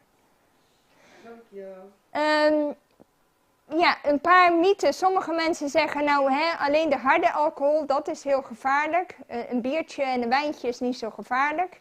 Nee, dat is dus niet zo, want het totale alcoholgehalte gaat optellen.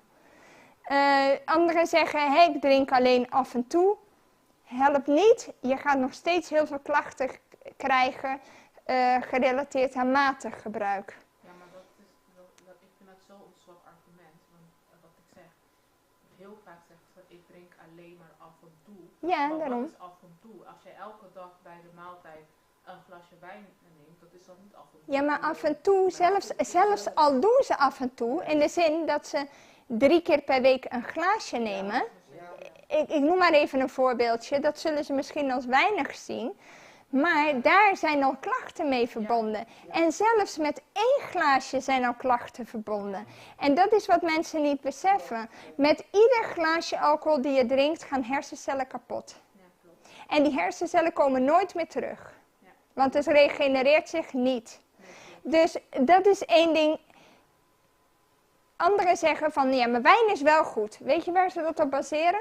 Ze baseren het daarop, de pitjes in de druiven hebben resveratrol. Resveratrol is goed tegen hartklachten, daarom leggen ze die link. Maar het probleem is, als ik gewoon wijn heb met alcohol en ik heb de goede resveratrol, een plus en een min tegen elkaar is 0. Wat is resveratrol? Resveratrol is een stof, een gezonde stof die in de pitjes van druiven voorkomt. En ook in de schil. En als je dus verse druivensap drinkt, dan heb je ook bergen resveratrol. Maar dan heb je niet het nadeel van de alcohol. Dus het hele argument gaat gewoon niet op. Dat heb ik wel eens een keer gehoord.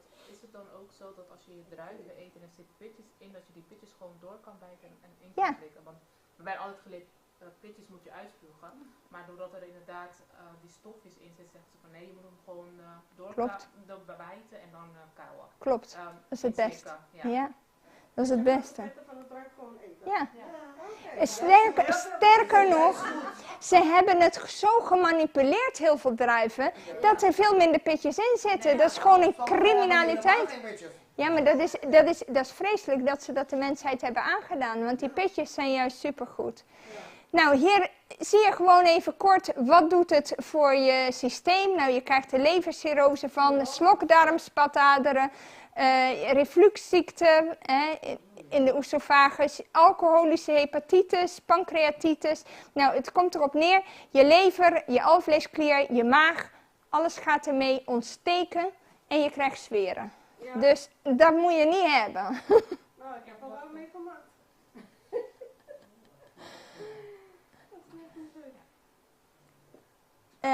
Hier zie je ook, dit is een hele lijst, die komt dus voor bij mensen die matig alcohol drinken. Maar ook daar heb je een hele lijst van.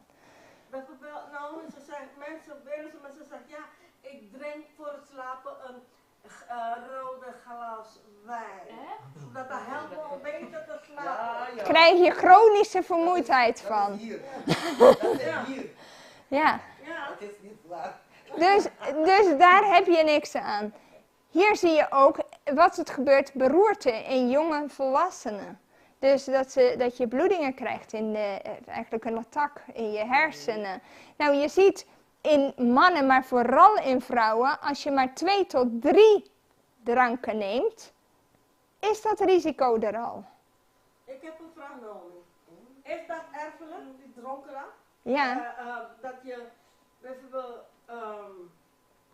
je bent getrouwd geweest met iemand die dronken, maar je hebt een keer en je hebt hem niet leren drinken. Is erfelijk. Maar toch, die gaat drinken.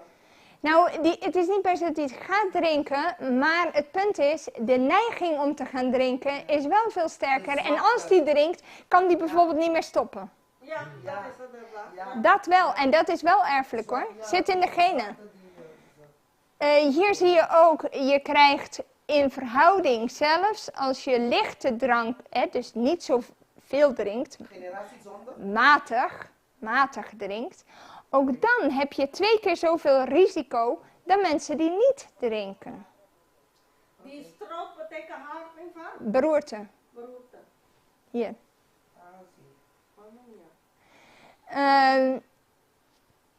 Licht drinken, het verzwakt het immuunsysteem. Wat gebeurt er namelijk? Je maakt eigenlijk letterlijk, je witte bloedcellen dronken. Dus de virussen komen, bacteriën komen. Nou, ga maar door, gaat u maar naar binnen. Komt allemaal goed. Dus B-lymfocyten, die dus antilichamen maken, die worden platgelegd. Je natural killer cells worden platgelegd. Dat is vooral erg, want daardoor krijgen mensen bijvoorbeeld aids en bijvoorbeeld kanker gaat zich verspreiden als die op non-actief gaan. En oestrogeen gaat ermee omhoog. Dan zul je denken, wat is daar nou erg aan? Nou, als je oestrogeen omhoog gaat, heb je hogere kans voor vrouwen op baarmoederkanker, op borstkanker en ook op hormonale disbalans. En daar komen ook alle mogelijke ellende van. Dus dat helpt echt niet mee. Zelfs al drink je maar heel weinig, heb je dit al. Je immuunsysteem schakel je gewoon voor een aantal uren uit. Het kan door alcohol, door de suiker vooral, gebeurt dat. En ook als je laat naar bed gaat. Je immuunsysteem gooi je met 50% naar beneden als je laat naar bed gaat. Dus dat is ook... Wat is laat naar bed? Laat naar bed is in ieder geval na 9, 10 uur. Echt? Ja. Oh my god. Waarom? Omdat voor 12, dan heb je je hele regeneratie. Als jij pas om 10 uur, 11 uur naar bed gaat, heb je bijna geen regeneratie tot 12 uur. 9 uur gaan slapen. Op zijn laatst. Dus je immuunsysteem keldert met 50%. Neem daarbij nog een paar theelepeltjes suiker. En dan ben je die andere 50% ook kwijt. Laat de virussen maar komen. Dit is hoe mensen kanker ontwikkelen. Kanker komt niet van vandaag op morgen. Dat is een leefstijl van lange tijd. Je ziet ook, het heeft effect op anderen. Hè? Op het ongeboren kind. Meer ongelukken. Sociale problemen onder elkaar. Geweld. Hier is een lijst. Het is nu te lang om dat allemaal door te nemen. Maar wat er gebeurt voor het ongeboren kind. Die heeft ook schade aan het immuunsysteem. Hoorproblemen, zichtproblemen. Genen zijn niet fatsoenlijk. Sorry hoor, en dit is alleen maar als moeder alcohol drinkt? Ja, moeder alcohol drinkt. En Maar dus de dat ze niet goed kunnen vader leren. niet. Vader ook. Vader heeft ook mee met degene. Zeker. Maar de moeder wel sterker dan de vader. Allebei, maar de moeder meer zou ik zeggen, omdat hij langer in de buik zit bij de moeder. Ja. Nou ja, hier zie je het risico omhoog gaan in vergelijking met iemand die gewoon sober achter het stuur zit. En iemand die... nou, en dan moet je kijken, dit is nog niet eens zoveel hoor. 0,1 tot 0,14, dat is niet eens zoveel. En vandaag de dag mag je 1 glaasje drinken voordat je gaat rijden. Ja, en hoeveel heb je dan al in je bloed zitten, zie je? Dus het risico op ongelukken voor anderen neemt enorm toe met dat je drinkt achter het stuur. Dit zijn bijwerkingen, noem je dat. Dit zijn bijwerkingen van alcohol. Dus hoge bloeddruk, beroerte, hartproblemen, verhoogde triglyceriden, verminderde seksuele functie, lage bloedsuiker, vitamine, mineralengebrek, noem maar op. De hele lijst zijn bijwerkingen. Ja, dat nu dat ik zo lees en zie, denk ik van het is wel Gods genade. Want als ik kijk naar mijn generatie, mijn moeder was niet heel erg, mijn moeder was wat adventist, maar daarna niet meer. En ze was niet heel trouw aan de gezondheidsprincipe. Ja. En ja, vandaag de dag ben ik, God zijn dank, gezond. Maar ja. Dat is genade. Ja, dat is genade. Ja, dus dan zie je dat God wel genadig is, want soms je generatie voor jou en als jij dan gelopen wordt, daarom zeggen ze ook van ja, je komt zegenen tekort, want als jouw ouders vanaf jong al die principes van God naleeft, dan heb je al de zegening, maar doordat daar ben je al gekort, klopt, kan je het al niet meenemen, maar als jij dan zelf wel Gods principes naleeft, dan zie je wel de genade van God in jouw leven. Dat is waar. Dus je ziet gewoon dat je enorm achteruit gaat met dit soort dingen. Jeugd kan veroorzaakt door alcohol dan. Dus dat is niet dat je, als je nooit alcohol hebt gehad, dat je jeugd krijgt. Nee, dat is anders, want jicht kan door meerdere factoren. Alcohol is er één factor van. Want jicht is een ontsteking, hoort bij de reumatische ziektes. En als jij jicht hebt, daar kun je wel vanaf hoor, van jicht. Maar je moet dan nog meer dingen doen om ontstekingen tegen te gaan. En je moet ook kijken van waar komt het vandaan. Vaak is het zo, mensen eten veel te zuur, ze eten weinig rauw. En ja, dan heb je ook dat die balans helemaal verkeerd gaat. Nee, maar dat is wel, ik heb jicht gekregen. Ik had gewoon gehoord van jicht toen ik ging naar de huisarts. Ja. En die zei zo, je hebt jicht. Ik zei, wat is dat?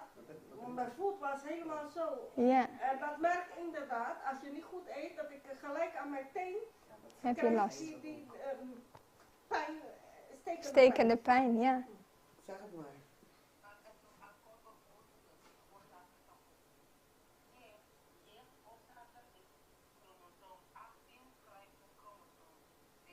Chromosoom 18.1 kruist dubbel met chromosoom 17.3.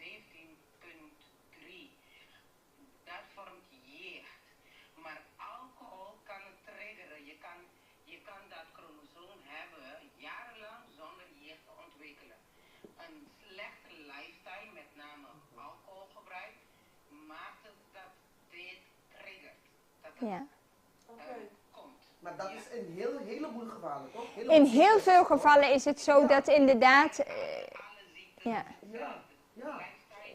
is de trigger. Kinderen moeten een lifestyle leiden. Oh god, ik praat vandaag voor mijzelf. Met alle afloten, gehoorzaamheid na. Vooral rust. Dat geldt voor mij. Ja, die gaat hoor. Aha, dat gaat voor mij ook. Ja, dat is waar. Nou, en hier zie je dus ook dat in alle gevallen dat een vroegtijdige dood, dat die bespoedigd wordt door het gebruik van alcohol. Dat is wat je ziet. En dan vraag je jezelf, simpele vraag. Als je kijkt, als er een dief binnenkomt en die wil jou bestelen. En die komt binnen en die pakt een pistool en die zegt, je geld of je leven. Kies maar. Meestal zeg je leven kies je. Je leven kies je, oh heel goed. Maar de volgende die gaat naar de bar en die vraagt om alcohol. En die barman zegt, uw geld en uw leven. Ja, klopt. Want dat is wat alcohol doet. En het punt is, de vraag is simpel, kunnen wij God eren? Ja. Met de feitelijke informatie die we hebben over wat alcohol doet. Alcohol vernietigt hersencellen, het beschadigt anderen, het vernietigt families, het laat ongeboren kinderen met problemen ter wereld komen en noem maar op enzovoort. En wat we zien in de Bijbel. Als je het totale plaatje bekijkt van al deze dingen, is de vraag niet moeilijk. En we zijn een koninklijk priesterschap. Koningen en priesters dronken sowieso nooit wijn. In geen enkele situatie.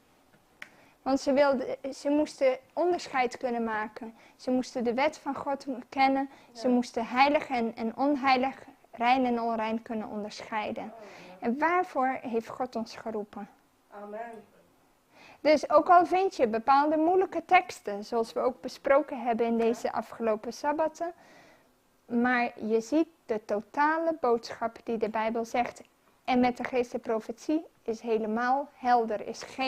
Is geen speld tussen te krijgen. Amen. Dus we mogen dankbaar zijn aan de Heer dat hij ons het licht heeft gegeven. Zo. Zullen we bidden en afsluiten?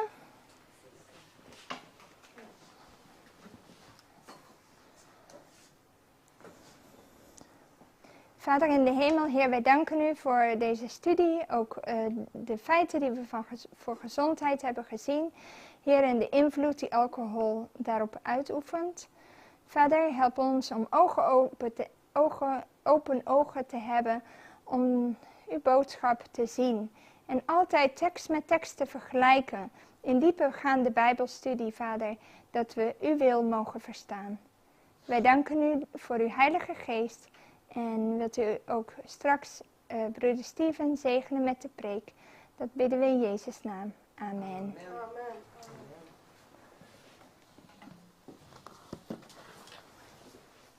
We danken zuster Rome de Groot voor de mooie leerzame telefoonles die we hebben gehad. Voor de overheid. Dat wij als koning en priester Zwak vierkant. blijven. Alle dingen die niet goed zijn. We gaan nu verder.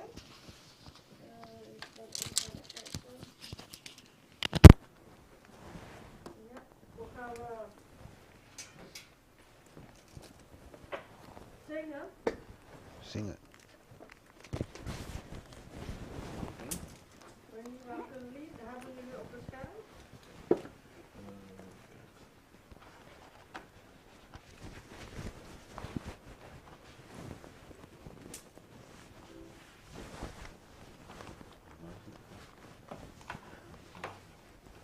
Ja, está llevando, sí. Sí, jugó. Nummer 33. Eso.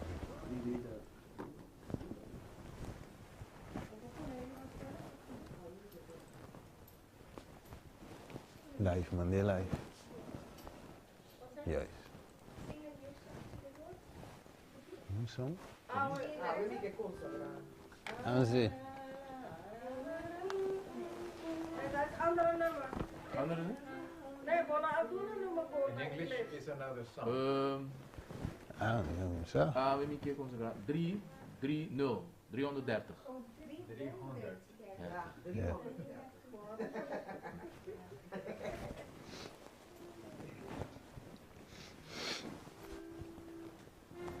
Stefan, did you want to change?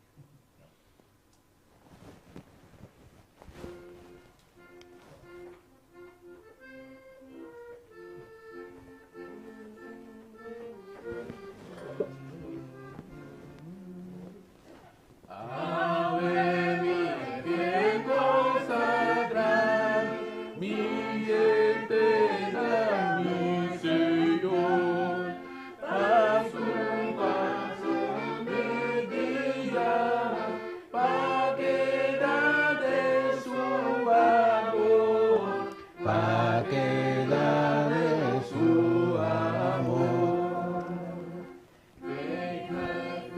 y a la derecha. Kita brisa. Mi amor, y luego nada me Salvador, canto da mi Salvador. Tu eres la bondad, pago amor da por cantar. Tu me llevo por tu medio, nada me quiere temer, nada me quiere temer. Tu me queda consagrada voz alta.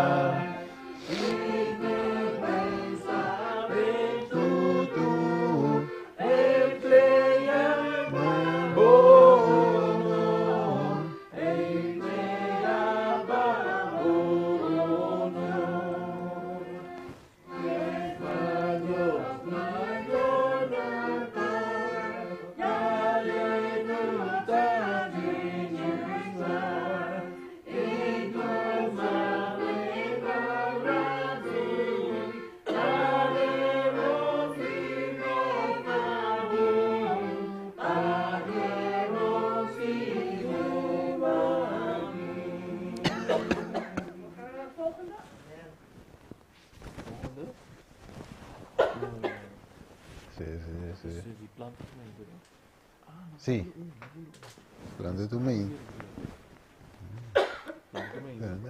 Planta tu meio. Dus nummer 462. Nee, 369. We gaan dan gelijk de veranderen. Yes, van de tijd. 3 jaar. Dan kan je dat doen. Oh, pas toch gaan. Ja, we gaan tegen. Tatu vem, tatu famosi minha, na babaiama, hora di cosecha.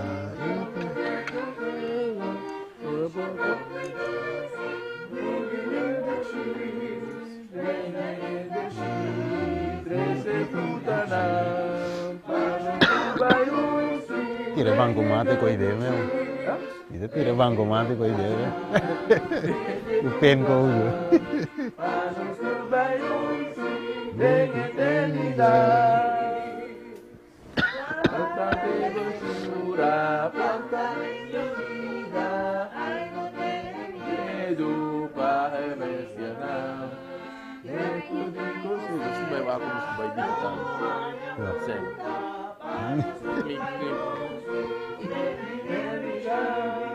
Desse frutana,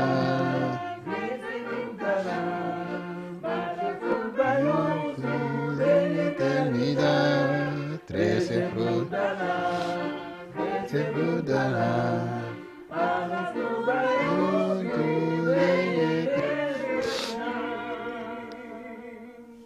Dankjewel allemaal voor de offeranden.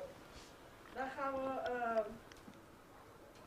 voorbereiden voor onze eredienst. Dan vragen we broeder Steven naar voren te komen. Dan gaan we gelijk naar eredienst. Dan met broeder Steven Christina. Hij je kon het even. But they forgot it, I think. I forgot it. I think I will use another thing.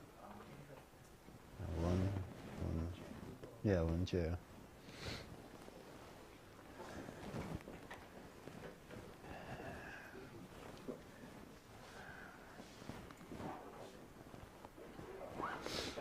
Yes.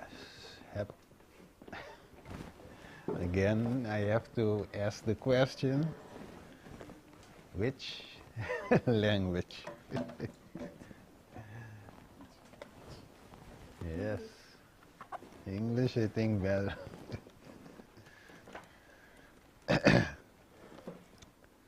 Yeah.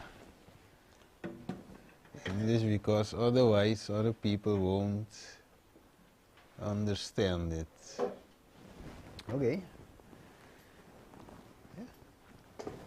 Bueno. We're going to pray.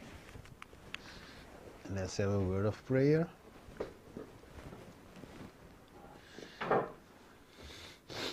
Father in heaven, we thank you, Father, for bringing us here so we can study your word.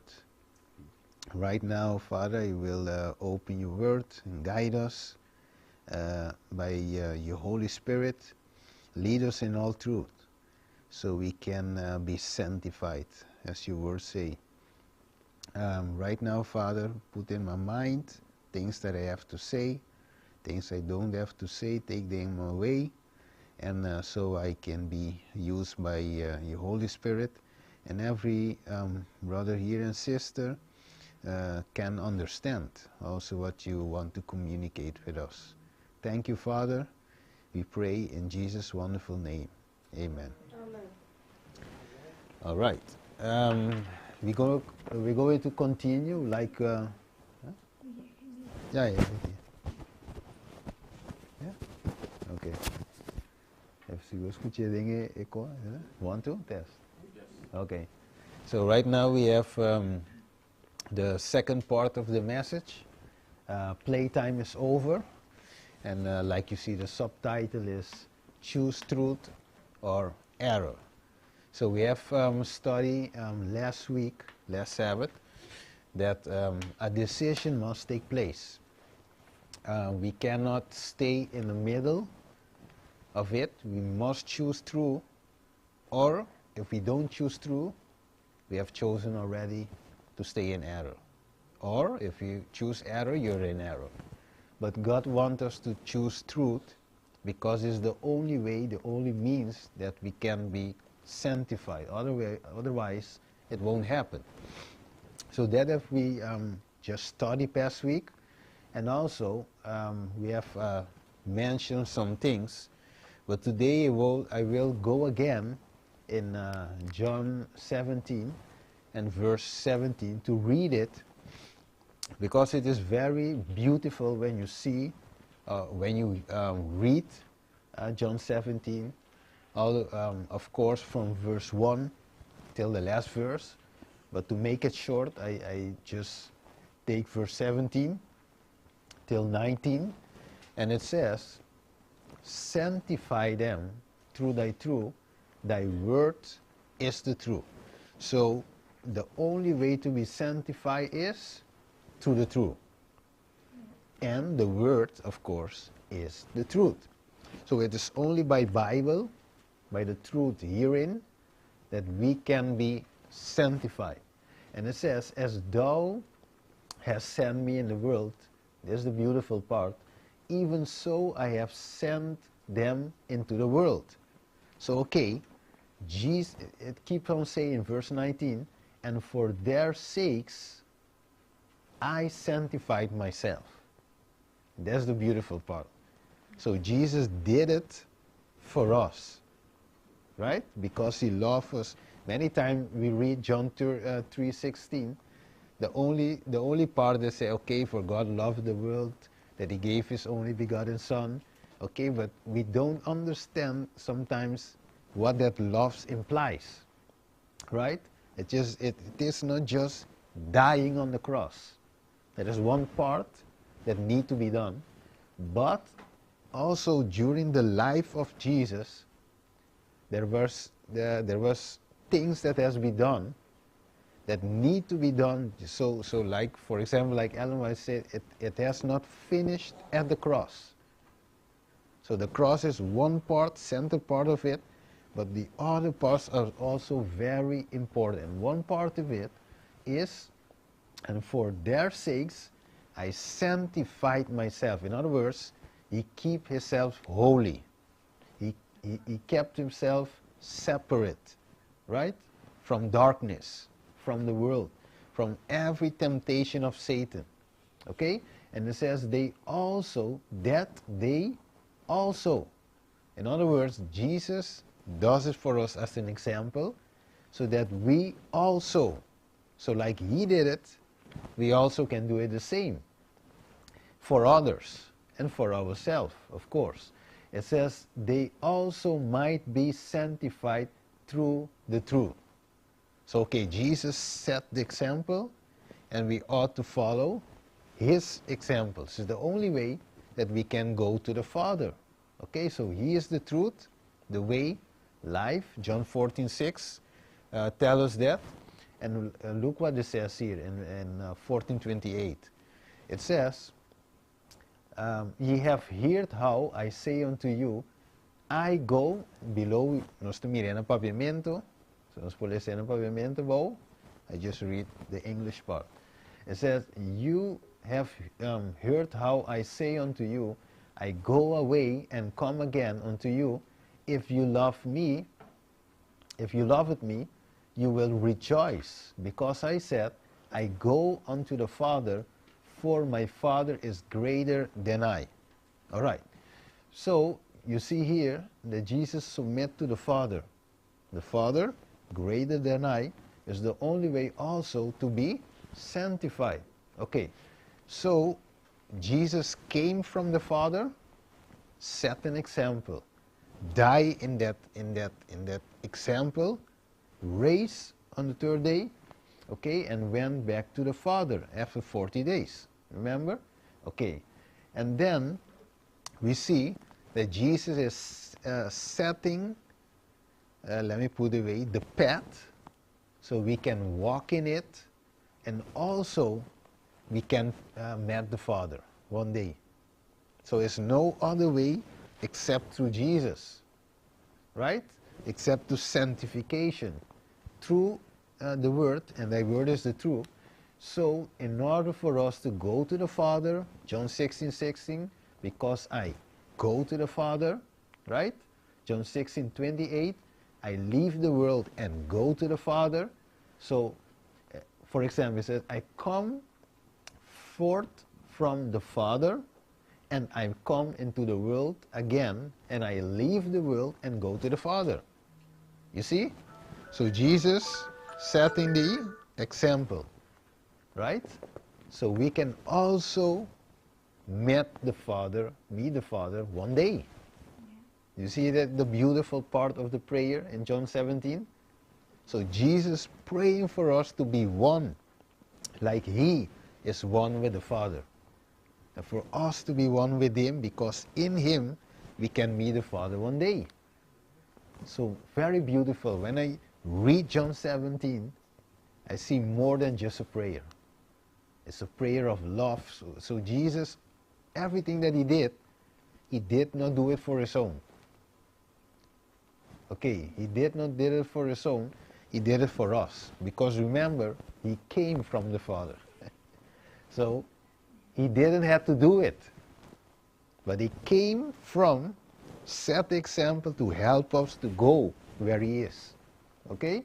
So it says here in Genesis 1:3-4, and this is the very good part. Okay, remember our topic is speaking about light and darkness. Okay, so the first thing, and let me put it this way, next year I will by God's grace, bring a seminary or campaign. I don't know the date yet. It is in the future, but next year we will have a topic on Sabbath. And then we will study the creation. Okay? But I just give you just one small part of it. And here it says in Genesis 1:3-4, and God said, let there be light. Okay. So my question is, when did God create the sun? So this is the first day. But day 4, huh? Okay. So God create the big light on the 4th day. But before the 4th day, without sun, God said, let there be light. Okay, how could that be if there was no sun? There was only darkness. So God separate, and you see in verse 4, And God saw that the light, that it was good, and God divided the light from the darkness. They cannot stay together. When light comes, darkness must go. Okay? So God, the first thing he does in creation is separate truth from error, light from darkness. There must be in the first part, because there cannot be no creation. For example, we cannot proceed without putting light first. That's why we cannot guide nobody in sanctification without the truth first. That's why I say every time we have been accustomed in big campaigns to just preach that people get emotionally excitement and jump into the water. Just that, to get numbers, right? But there is not the correct way, because people must really accept Jesus as the Savior.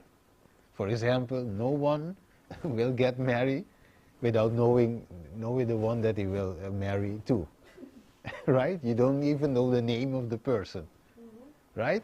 You must know the person first and say, okay, it's good to be with him or her, and then you go to the gemeente and sign in, etc. So we must know God first, and then when God said we must take out the jewelry, we are able to do it. We must keep the Sabbath, of course, because we love Jesus, and he loves us first, right? 1 John 4:8. Okay, so light, darkness. So when we will be met in the future, if we are faithful, James 1:17 show us we will meet the Father of lights. I had to highlight that part. The Father of lights, not a Father of darkness or a little bit darkness here and there. No, the Father of light. That's why Jesus said you cannot see God and stay alive. He told Moses, okay, go in that little hole there and wait, I will pass by. I will let you see a part, but not a full part, because you cannot live. Right? And also Jacob, remember we read it, Jacob said, hey, I saw God, but I live, I did not die. Right? Because he got a name change, a change of character. Okay, so we see the Father of lights. In order to see light or stay in light, we must be in the light first. Remember? Okay, let's go any further. Just put in the stage. Jesus said, okay, we know that already. This one also, 2 Corinthians 6:14. With communion had light with darkness. That's why God had to separate them, right? And here it says in 1 John 2:6, now that we know that, we must also walk in it, even as he walked. You know, so Jesus walked in the light. He is light. I'm the light of the world. Okay? He shined, for example, in Matthew 4:16. Those who are seated in darkness saw great light. Right? We have read it past Sabbath. So that's why, brothers and sisters, it begins with walking in the light. There's no other way, right? And now we see the importance of God's word. That it must be said correctly from the very beginning. Otherwise we will walk astray, fall, etc. again and again. Okay, so the prince of darkness is come. And that's the problem. We have the prince of light, and also we have at the same time trying to deceive us, which is the prince of darkness. Ephesians 6:12 says that it is the prince of darkness, the rulers of darkness of the world. So when God tried to save us, Satan tried to lead us astray. And I have read this already, past Sabbath, but I just put it there to highlight it again. Satan is playing what again? the game of life for every soul. So, in other words, we are in a spiritual battle, spiritual warfare. We are in the middle of it, and we have to choose. We cannot play in this game. Satan is playing it, but we have to surrender to Jesus. The only way we can survive this war, because we are not fighting. For example, Ephesians, like I said, for we wrestle not against flesh. So you don't see. We don't see our enemy. He works all around us, maybe in us, right? But we cannot detect him by seeing him or touching him. We only detect him by the word. When we see that the word, oh no, this is not true, it's not according to the word, and then we say, no, this is not from God. Remember Peter? When he said, Lord Jesus, you cannot die. And what did Jesus say? Get behind me, Satan, because you don't have your mind on the things of the heaven, right? Heavenly things, but the things of the world. So Jesus detects right away who is talking. Even though Peter was before him, but he knows by the way of talking there is no truth right now at that moment. Yet Peter, before that, said, you are the Son of God. He said, okay, the Father have made this known unto you, right? Because it's not normal that just with the mind, we have to understand that. So the Father must have given you that truth. But just after that, Satan get in him. You know? So this war is not easy because you don't see it. He said, but against principality, against powers, against the rulers of the darkness of this world, against spiritual wickedness in high places. That's why it says the enemy is on track of everybody, of every one of us. And if we would resist temptation, which assault us from without and from within, you see, from without and within, we need to make sure to be what? On the Lord's side. Only way. On the side of light. Only way, because otherwise we will be deceived. That's why in Matthew 24, I think 14, it says that Satan will deceive even the very elect. Right? Even the very elect. And this verse is very beautiful. Look how the Bible puts it, Paul puts it. But if our gospel be hid, it is hid for them that are lost, in whom the God of this world, there is a God in this world, small letter G, yes, the prince of darkness, okay, he is called the God of this world, had blinded the minds of them which believe not. Can Satan blind us? Yes. If you are blind, you can see light? No. You are in darkness. So that's why it says, let the light of the glorious gospel of Christ, which is light, who is the image of God, shall shine upon them. For we preach not ourselves, but Christ Jesus the Lord, and ourselves your servant for Jesus' sake. For God, who commanded the light to shine out of darkness, here it comes again, hath shined in our hearts to give the light of the knowledge of the glory of God in the face of Jesus Christ. Very beautiful is the gospel. So the gospel is to bring light. Let your light shine before them so they can glorify the Father. So through us, that's why through Jesus, he has sanctified himself for us, and we must sanctify ourselves for them that are outside, to see the light and accept the light and come in. Right? So normally the world is in darkness. The first day, the world was in darkness. But then came light. So the world in darkness, and we are to be the light of the world.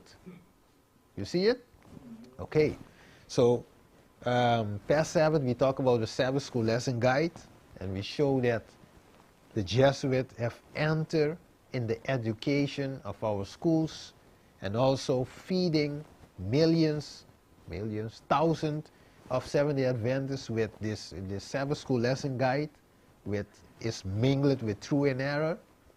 And we also have talked about that, but let me put it this way: many times people think that, okay, I'll see that little group, they have separated themselves to speak bad about the church. No, it is the enemy that we are dealing with.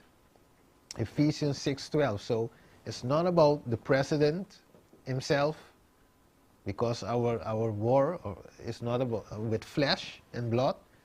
It's not about the secretary. Nothing. We love the church. We love the leaders. It is about Satan, who wants every one of us to get lost. That's the thing. That's why God sent people, not because they are perfect, but because God can use them to preach those messages, to keep or to get people out of darkness and to bring light. Okay, so education, the heart of the system, the heart of the church, and I have jumped this part off, but we see, for example, men that are coming in with theories and also books, for example, like a roadmap of spiritual formation, and teach those who have to teach others, right? So the education is very important, and they bring about also people, like I said, past Sabbath, who is not Seventh-day Adventist, who have other theologies, and they will come into the church, you see. And also we have here Leonard Sweet also, and the new spiritual emergent church, Tusami, who comes in with his teaching to teach our pastor. And that's why Ellen White say also, when you see this, if these things coming into the school, you better sell it to the worldlings. Okay, so, and also we spoke about this one, that like Ellen White say, I am much afraid that the university will prove to be the gates, great gates of hell. And in the green part it says, I advise no one to place his child where the scripture do not reign paramount. Every institution in which men are not unseeingly occupied with the word of God must become corrupt. It is, it cannot happen otherwise. It will become corrupt, right? Okay, so that's why we have spoke about every these quotations, but here we see it says we are not here to study infidels author. What means infidel author? Yeah, goddeloos. It means, for example, like this one that we just passed, for example, even though he has his church and preach about Jesus, but he is not of God's people, God's church, let me put it that way, right? He doesn't have the full light. He believes in Sunday and everything. So when you put this man, this type of men with those type of theologies, when you bring them into the schools and so, this one are people of the world, they are infidel authors. We cannot read, or we must not read their writings, even though there are some things that are very good here and there, but it is mixed, truth and error. So you cannot trust it. It said to open, listen what it says, to open our minds to the suggestions of the devil. So when you read it, the study of infidel authors, what are you doing? Open your mind for the suggestions of the devil. So it might, you don't see it at first. That's why many people said, we can study, for example, just to name something, the Sabbath School quarterly lesson, and nothing will happen. I I find that it's very dangerous. Yes. Because if you don't study your Bible, Yeah. you get trapped in. Yes. You must be full of the Holy Spirit, so you can discern what is because in the truth, they're going to set Error. evil things in. Yes. Yes. Otherwise, you must be sharp. Yes. To know the word of God. Yes. But remember, like we said past Sabbath, we are not smarter than the enemy. Yeah. So we cannot venture on dangerous or forbidden ground. So we cannot compete with him. The only thing is we must hold fast to the word. Yeah. It's the only way. Other way, remember, this world has like 6,000 something years, but he was before that. So he knows the very way to worship God, the very songs that are to be played. He knows everything. He knows the law. He saw. He was there in the presence of God. So can we compete with him? No. And people say, no, we can take it and still took the good part out of it and reject the error. But you can reject what you have detected as error. But what you didn't detect is coming into your mind. And later on you will see what happened next. Because that's why it says, Ellen White says, it's very important is the work to be done. Much has been said, and too much cannot be said in regards to Bible education in our school. The Bible is to be presented as the lesson book. You see? I have seen that infidel statements, like we see today, would be brought from our schools where infidel authors are placed in hands of the students. The students is going to be our class, our Sabbath school teachers, our pastor, our lay peoples, deacons, whatever you can name it. These are the ones that will feed later our people. That's why we are in apostasy today, right? So that's when we can see. I just jumped this one, our education, to go to another part. If you see this, for example, you will see a book called Christ Triumphant. It says below there Ellen White, but we know that it is, we said, compiled. Yeah. Yes, but inside this book, what did we call Angel Rodriguez has done? He has changed some words. He says there, like the Bible writers, Ellen White should use the language of her day. However, writing style changed, as do the meanings of the word. Thus, when the comprehensive index of the writing of Ellen G. White was published in 1963, a glossary of obsolete and little used words and terms with altered meanings was included at the end of volume 3. And look what it keeps saying. The purpose was to help readers understand better what Mr. White was saying. You see the purpose? It looks good, right? There's nothing wrong with that line. But here it says, in her time, words such as he, for example, men, and mankind were accepted as generic terms that include both men and women. He is saying that. Today, this is not so common. Thus, without making any change, you see it? Without making any change in Mr. White's thoughts, this devotional used gender-inclusive language. So, when you read it, you say, okay, yeah, this is Angel Rodriguez is right, because he said he did not make any change. But remember, it can be 99% of light, because compiling quotations of Ellen White to make this book, it can be very good, but inside that 99% of truth, he puts in just 1%, change the he and she, and make the gender inclusive. Yeah, right, but there is no safety Yeah. that a man like that will make the right change. That's one point. And the other Yeah. point is that we are told not to change it. Not to change it. Not even to make it gender inclusive. So, when you see this, okay, when you see this, you say, okay, okay, it's very good, but what was about to happen just after this? You know, Satan has an agenda, right? So after this, let me just skip this one. Okay, we have the ex-GC president, former GC president.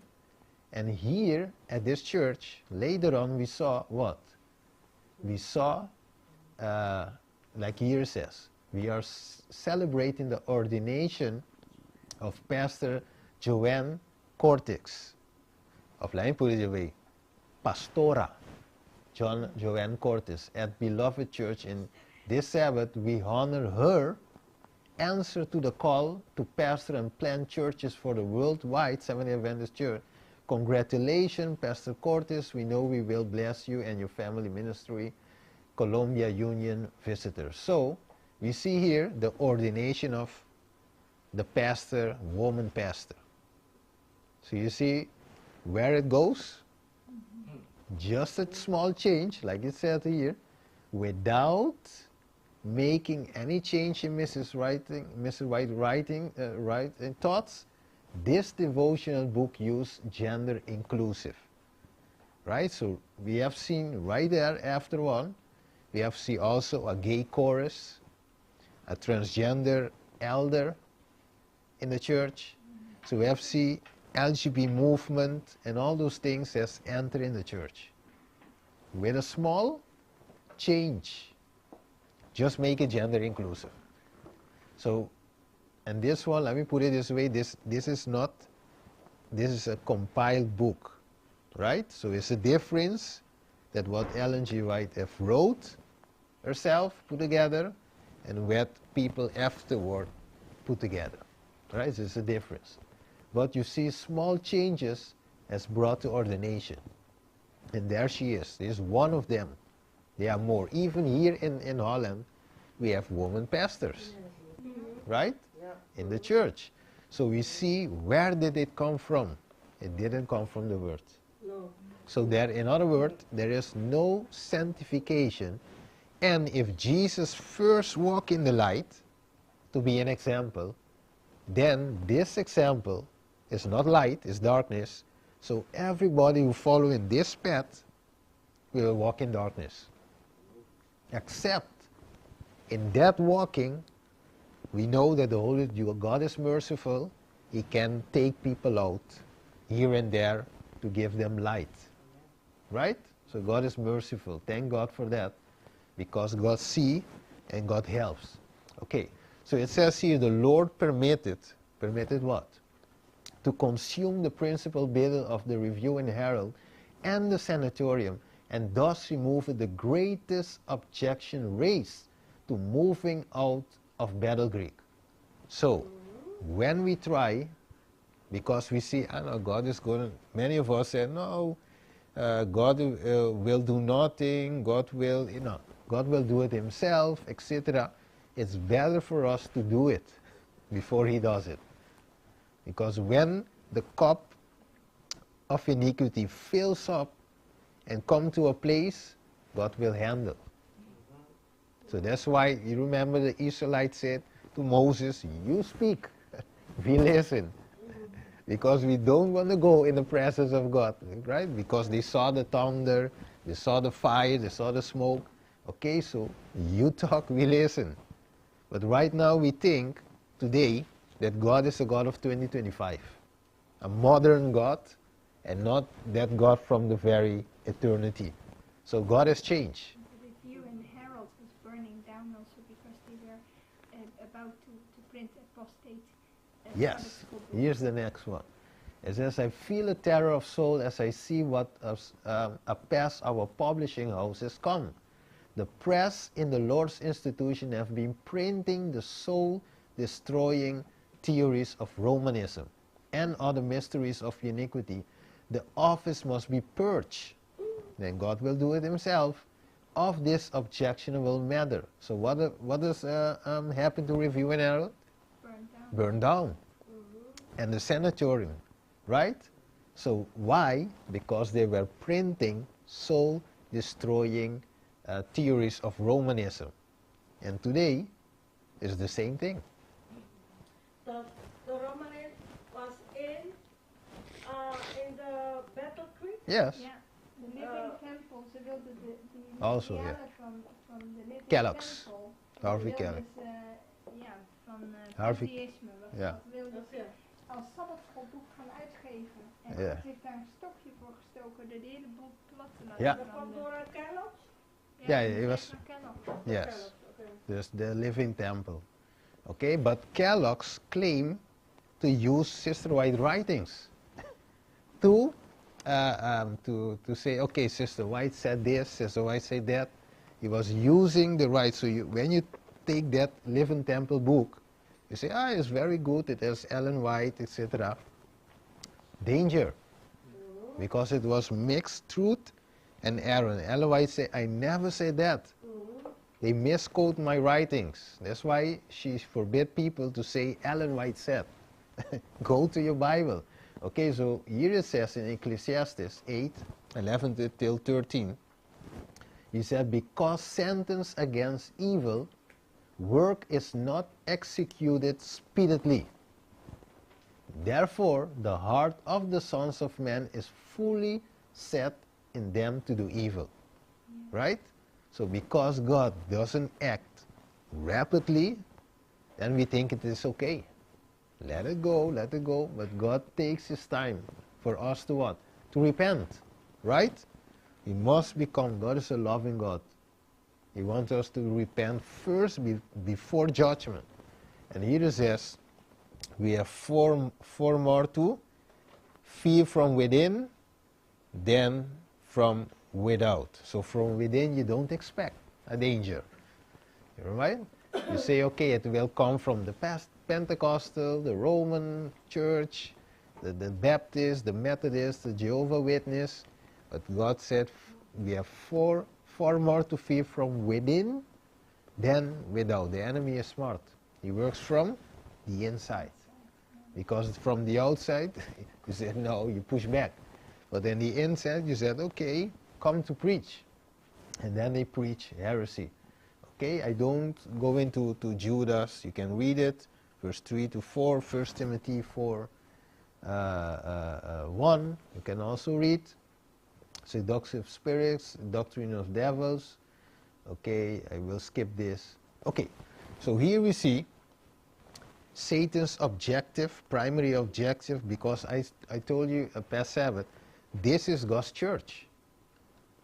So if this, like Ellen White said, this is the only means that God have, and then He must destroy the only means. And where will Satan set his throne? At the headquarters. See? I put it this here. You see it? Satan, Chief Testimony for the Church, Volume 4, 210, Paragraph 5. Satan's chief work is at the headquarters of our faith. No, he spares no pain to corrupt men in responsible positions and persuade them to be unfaithful to their servile trust. Satan is doing his utmost to deceive and allure them that they may not be destroyed themselves. But many influence others to do wrong and to endure the great cause. So again, is the Church of God? Yes. Is this God's anti-movement? Yes. That's why Satan wants to corrupt the movement from within. Remember when they came to the borders of Canaan? Satan tried to corrupt the work from within. And who did he use? Balaam. Right? To come with a plan to corrupt the children of God from within. And thousands were dead. Just before they entered to Canaan. So Satan is playing the game of life. He spared no pains to corrupt. Okay, and When you think, everything is okay, everything is all right, right? And look where Satan is going to sit. He said here, yeah, he said, yes. I ever read in a book of Sister Ellen G. White that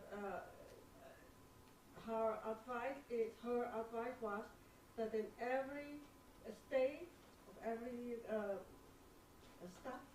State, yes. Die lidgroep. Yeah. Oh ja. Dat er in elke stad moet een groep zijn. Dus Home dat church, kan- a cell. Ja, een soort Cel, home church. ja. Yes. Dus eigenlijk een home church is goed, omdat het moet in elke stad Yes. zijn waar geen adventisten zijn. Yes, Maar er yes. is een verschil tussen cel en home church, toch? Ze Uh, lijken heel veel op elkaar. ja, maar ja, het is ja. een kleine- but even though it is in the house, Juist, it is a church. juist. And maybe most of the time we see when we have a big building, Ja. we call that a church. But a church is when 2 of 3 are come together in his name. Yes. So even in Eden, Adam and Eve, there was a church. And after the fall, the first one to erect a sanctuary, a altar, was Adam. Right? So he must lead, the male must lead that part, but that was a church. Right? And then the son came, Abel, Cain, etc. So it says here, Satan attends every committee meeting. Do you think this is a game? Trying to impress minds to make objections that will delay the work. And I have seen this many times. You come with an evangelistic program to go outside or campaign or whatever. People go with a lot of ideas to stop it, or if they let it go away that it won't shine the light. All right? And it says here that the very thing that the Lord had imprinted in the minds of his servants that ought to be done has not to be done at the right time. You see it? Because these men advanced their own ideas under the suggestions the devil had put in their minds to hinder the work of God and to disgust those who see the work of God move. And let me just skip to the yellow red part. Satan attends every board meeting, every business meeting, every committee meeting, and if he can impress anyone's mind to make objections or to throw in suggestions that will delay the work's hour and weary out those who are called upon to attend this meeting, he is wonderfully pleased. So we are in the middle of a war. Yes. So there is no sleeping. That's why, Ellen, why we wrote it, we read it past Sabbath, that we are not safe in any moment without prayer. So this fellow comes in everything. I read a statement one time, but I don't remember where this statement is. And the statement says, for example, in the home, and when you are in the home, for example, let me put it this way, we say, Sebastian have bought this thing. And Sebastian, this thing is very expensive. And then comes Sister Naomi, just pass by, something pass, and this thing fall. And Sebastian get mad. I bought this thing, $20,000, and you came and you break it. But it says, NY says, that Satan do those things to bring problem in the home. But I don't remember where that quotation is anymore. But she said that. So he tried to bring trouble in everywhere, in the church board meeting. So that's why NY says we are not safe at any moment without prayer. Okay? So it says here, when we know that we are in the middle of the war, it says, look what it says. Hypocrisy is like leaven of yeast. Leaven might be hidden in the flour, so you don't see it. It is hidden. And its presence is not known until it produces its effects. By insinuating itself, it soon pervades the whole mass. Hypocrisy work, wow, secretly. You don't see it. And if indulged, it will fill the mind with pride and vanity. There are deceptions practiced now similar to those practiced by the Pharisees. When the Savior gave his caution, it was to warn all who believe in him to be on guard. Watch against imbibing this spirit and becoming like those who try to ensnare the Savior. It's not easy, eh? So it hits inside the leaven. The leaven looks good on the outside, but you don't know what is in the inside. So this is how he works. That's why the Bible says we all have sinned and come short of the glory of God, come short of the light of God, right? That's why we need, let me just go there. The sinless pair wear no artificial garments. They wear clothes with a covering of what? Light. So you see, even their dress was light. Because they have received it from the Father of light. Right? And the Father have sent Jesus to create, to speak things into existence, to create this being, Adam and Eve, and also clothe them with his glory, his light. That's why again, Exodus, when Jesus passed by, he said, you cannot see and live.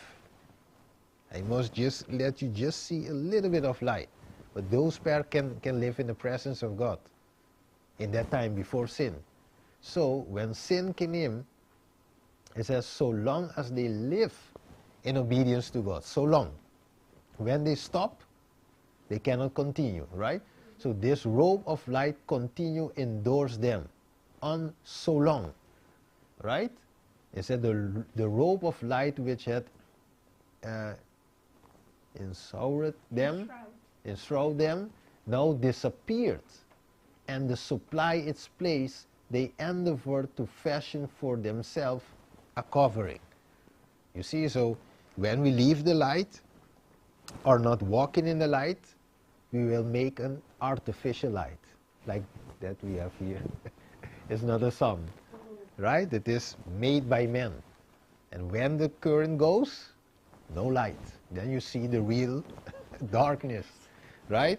But when it is day, like Jesus says, when it is day, so long it is day, walk in it, because the night cometh when no man can work. Yeah. Okay, so right now, let me just go, remember to check my time, eh? Remember. 10 minuten. 10? Ah, okay. Okay. Let me see. Okay. Okay, let's go here. So, in the part, the red part, it says, a beautiful soft light, the light of God, and rose the holy pair. The robe of light was a symbol, of their spiritual garment of heavenly innocence. And the red, yellow, and the light that they had encircled them departed after sin. Okay? So there's no joke. Sin is not to play with it. Right? Because it says here that the devil has redoubled his temptation. In the last day, redouble. Right? So our days, yes, our days is not, we are not living in easy days. The enemy has redoubled the temptations like we see here, and the wicked one redouble his effort to defeat the work of Christ in man's behalf, right? Redouble, so it is 2 times. We say that? Twofold, 2 times. More strong than before. You see it again in the yellow red part. Satan will redouble his effort to prevent the people of God to enter the godly land. So we are in danger. But we have help. We are not helpless. Jesus is there, right? Jesus is always for us. Even though it says the thief came to rob, steal, and to rob, destroy, and kill, but God came to that we might have life. Let me go there. I am come that they might have life, and that they might have it more abundantly. Okay, so Satan is wise to the evil, right? Like it just said here, he is wise to do evil. Okay, and we see, for example, in Matthew 4:5. Okay, he says, "For it is written," so he quotes the scripture. Very good. Also, it is written. You know where it is written, so you cannot compete with him. The only way is to say also, it is written. You see? Like it is here, you see, for example, it says, Satan what? Misquote scripture. So this fellow, you cannot play with him. This prince of darkness, we have to flee from him, to run to the prince of light. Only way, right? It says, because Satan prevent these misquotes, pervert and misquote scriptures, and men follow his example by presenting part of God's words to those whom they wish to lead in false paths, withholding the part which will spoil their plans. Okay? Okay, I will pass that. Very important, but I have to pass it. Okay? And here's the important part. It said, thus insinuating himself, those who turn from the plain teaching of scriptures and the convicting power of God's Holy Spirit are inviting the control of demons. So we cannot play. Yes, that's why, let me put it this way, that's why it's very, very danger to read materials that are not coming from God. Even they have the appearance that it is godly, of truth, but it will lead you astray. It will. Ja, maar daarom bedoel dat als wij het woord van God bestuderen, dan als die leugenaars komt met die halve waarheid uit, then you can detect them. De Geest gaat jou laten zien dat deze persoon niet goed bezig is, dat hij niet de waarheid bestudeert. Yes, that's why we must dwell in light, Ja. so we can see darkness. You cannot see darkness in darkness. Ja, meegemaakt. Ja. Een predikant stond deze te praten dat ik zei, hé, dit klopt niet. Ja. Wat hij aan het zeggen is, hè? Yes, yes. So, Als je zulke dingen iedere week hoort, dan ben je op een gegeven moment immune, yes. Yes. But so here what it says here, it said the defense of the soul are broken down. So we have seen the same way that the devil has entered in the headquarter of our faith, is the same way he will enter in this headquarter also, where the faith is. So that's why he said the defense of the soul are broken down. He has no barrier against sin. When once the restraints of God's word and the Spirit are rejected, no man knows what deep depths of degradation he may sink in. Secret sin or master passions may hold him captive, as helpless as was the demonic of Capernaum. Yes, this condition is not hopeless, thank God. Right? So there is still hope today. Even if we are there is hope. Right?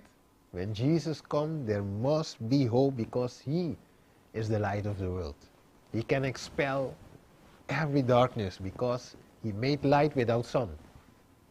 Right? He made light where he is light himself.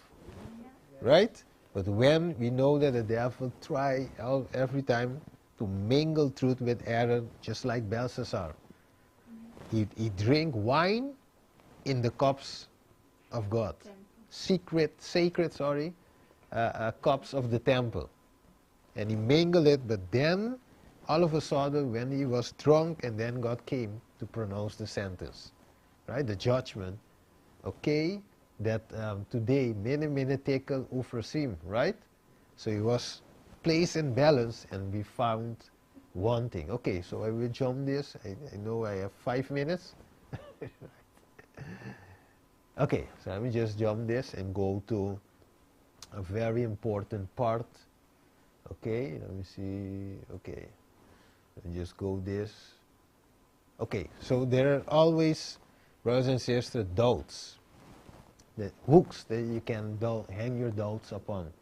God will not remove it, right? If someone wants to doubt in the Word of God, there are many texts you can use to hang your doubts upon. But that's why it says, and there is no longer an opportunity of doubt will never come to truth. So let me read it again. And those who refuse to accept and to obey God's word until every objection has been removed and there is no longer an opportunity for doubt will never come to light. So you must believe the word as it is. That's why you say, it is written. Believe what it is written. Let them give heed to the light, which already shines upon them, and they will receive what? Greater light. Let them to do every duty which has been made plain to their understanding. So first, God will give you just a little light, so you can handle it. Right? And light upon light, much brighter, He will give you the light. Because what happened if you are in darkness and in a twinkle of an eye, you will be exposed to light. What happened to your eyes? Yeah, blank, right? You see stars, you see every kind of thing. You cannot see good. I remember I was the room was not dark, but not enough light, and I went to the sun directly outside. And for a couple of hours, I saw like a little bit dark and light, so I could not see good. And then my eyes, then it will, after a couple of hours, I could see clearly again in the dark. Okay, so that's why God has made our eyes very perfect. And you see that the black thing, it goes wide open and small because it adapts to the lights, the environment. And so the camera also works like that, right? If you expose too much light, then you cannot see. So I just jump on this and I go to the last part. Listen to this. A minister, very good to, this is very, let me read it. A minister who is professionally preaching the gospel in conversation with a sister learned that she was conscientiously keeping the Sabbath of the 4 commandments. Well, he said, you are right so far as the argument concerned. Saturday is the true day to keep. The Bible is clear on that point. So the ministry is saying that, sister. He said, but, he added, I do not keep it because it will create confusion. The Lord will overlook this in me because it is so inconvenient, so contrary to the custom of society. And then I do not think it's really make any difference what day I observe because I am sanctified. You know that makes every difference. But stick to your faith, for you have the right of it. Here is a man, Ellen White says, in Science of Time, who claims to be sanctified while living in disobedience to the Word of God, but what is there that sanctification outside of truth? It doesn't exist. Doesn't exist. So the man knows what is right or wrong. He has saw that the seventh day is the Sabbath of the Lord God, but yet he don't keep it because of what the other will think. And what about today? But his tolerance. Yeah. Tolerance, because she can keep it. Yes, she can keep it, but I don't keep it, and I am sanctified. Oh, you're not. Sanctify them to thy word. Thy word is the truth. So to finish, we'll go to this part, so we can finish. Let me see. Okay, listen to this part, very crucial. So we can go to the end. Many who profess to be Christ followers have an anxious, troubled heart because they are afraid to trust themselves with God. They do not make a complete surrender to Him, for they shrink for the consequences that such a surrender may involve. Unless they do make this surrender, they cannot find peace. Wow. So a people in darkness, will they have peace? You cannot. So you're wicked, because the wicked have no peace. Yes, so that's why Ellen White says, for example, in the Bible also, the Bible says Jesus is the Prince of Peace, right, in Isaiah. Yeah. The Father, the Prince of Peace, okay, wonderful counselor. So He who is the real Prince of Peace, not a peace of this world, I give it to you, right? But that peace you can only find in making a complete surrender to God. And let me just give you a quick testimony. One day, I was taking a shower, and a quotation, not fully like it is written here, but came to my mind. And I was taking a shower, and I was thinking about, what about a complete surrender to God? But you know what that implies, right? You may lose people, you have to give up things. Yeah, so there is suffering in that decision. So I was, like the Holy Spirit was talking to me in my mind while I taking a shower. And then, when I finished taking a shower, when I was ready, dressed up, and I went to my computer to just search another quotation, a quotation that I was really looking for to make a sermon. And then I came to I searched for another one and find this one. And when I find this one in this book, it was a confirmation that what God has spoke with me, taken a shower, and He gave me this quotation. So that's why I never forget this quotation. And I pray to God, Lord, help me to make 100% surrender. Because I have learned that 99%, that 1%, like Jesus said, the prince of this world cometh, but in me, he has nothing. So because Jesus was 100% surrender, and if we surrender 99% even, the prince of the world can come and he have a place. Like Peter, God was there, but all of a sudden Satan came inside, because there was, let me put it, 99%, just to give you the contrast. So in that 1%, he can enter. So there must be no place left for him to enter into. That's why, to close up, we have the example of Enoch, who have walked with God. How many times? Days, years. Huh? Long time he has walked with God, like the Bible says. Enough, we read, walking with God 300 years. That was a long time to be in communion with Him. Long time. And most of us, even 1 hour, 1 day to walk with God is like too much. God gave us 24 hours in 6 days, the 7th day. And even that is too difficult most of the time to keep a 24-hour, even that 24-hour period sanctified. Lord, help us. Lord, help us today, my friends. I have to close, but this is our example today. Our present work is to come out from the world and to be separate. This is the only way we can walk with God as did Enoch. He was separate from darkness, separate from the world, even living in the wicked world, but yet sanctified, yet separate, yet walking in the light. That's why it says, sanctify them through thy truth. Thy word is the truth.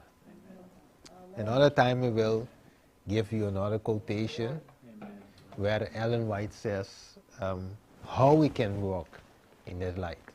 May God help us. Let's pray.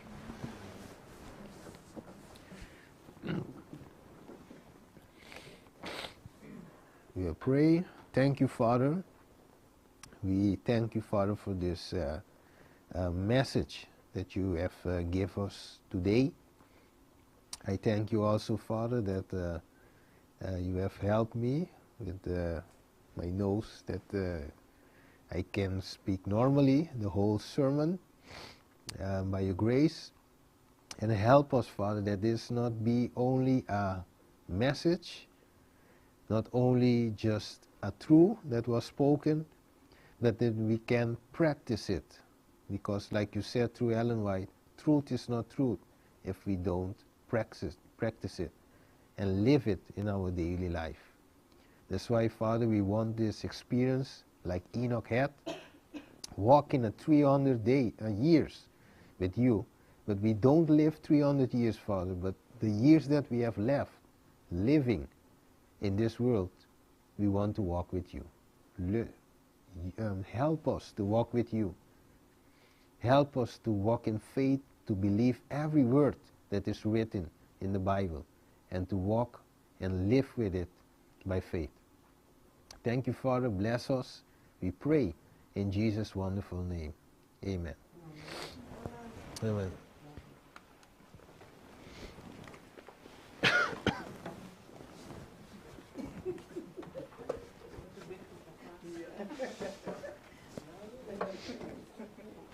Amen. Wat dank onze broer Stefan Christine voor die vermeendersboodschap. Amen. We hopen dat wij dat allemaal kunnen onthouden en in praktijk brengen. En dat wij meer en meer kunnen leren, zodat wij alert mogen zijn voor de vijanden listen. Okay. Dan gaan we opstaan. Dan gaan we onze laatste liedje zingen. 462. 462, Lucy Consuelo. Amen.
Amen. Broer Steven, wil je Ja. het gebed afsluiten? Father in heaven, thank you, Father, for this wonderful service that we had. And also, Father, that it is recorded, sent through YouTube, that also that can touch hearts, so we can all be converted and accept Jesus Christ as our Savior, our Lord. Father, help us before the probation close, that we make serious decisions, that we choose to be on the side of light, side of truth, the side of Jesus, and not on the side of the enemy. You love us so much to see us to go in another direction, but we are sinners, Father. We have come short of your glory, and that's why we need you. We need Jesus Christ. We need the justice of Jesus Christ. We need that light. We need the glory of God. So that's why help us, Father. And we have read that we are not hopeless. That's why we believe in you, that we can be rescued from darkness and brought into light. Thank you, Father. We pray in the name of Jesus Christ. Amen. Amen. Amen. Dank u wel, broer en zusters. Ja, volgende week hebben we geen kerk. Maar de week daar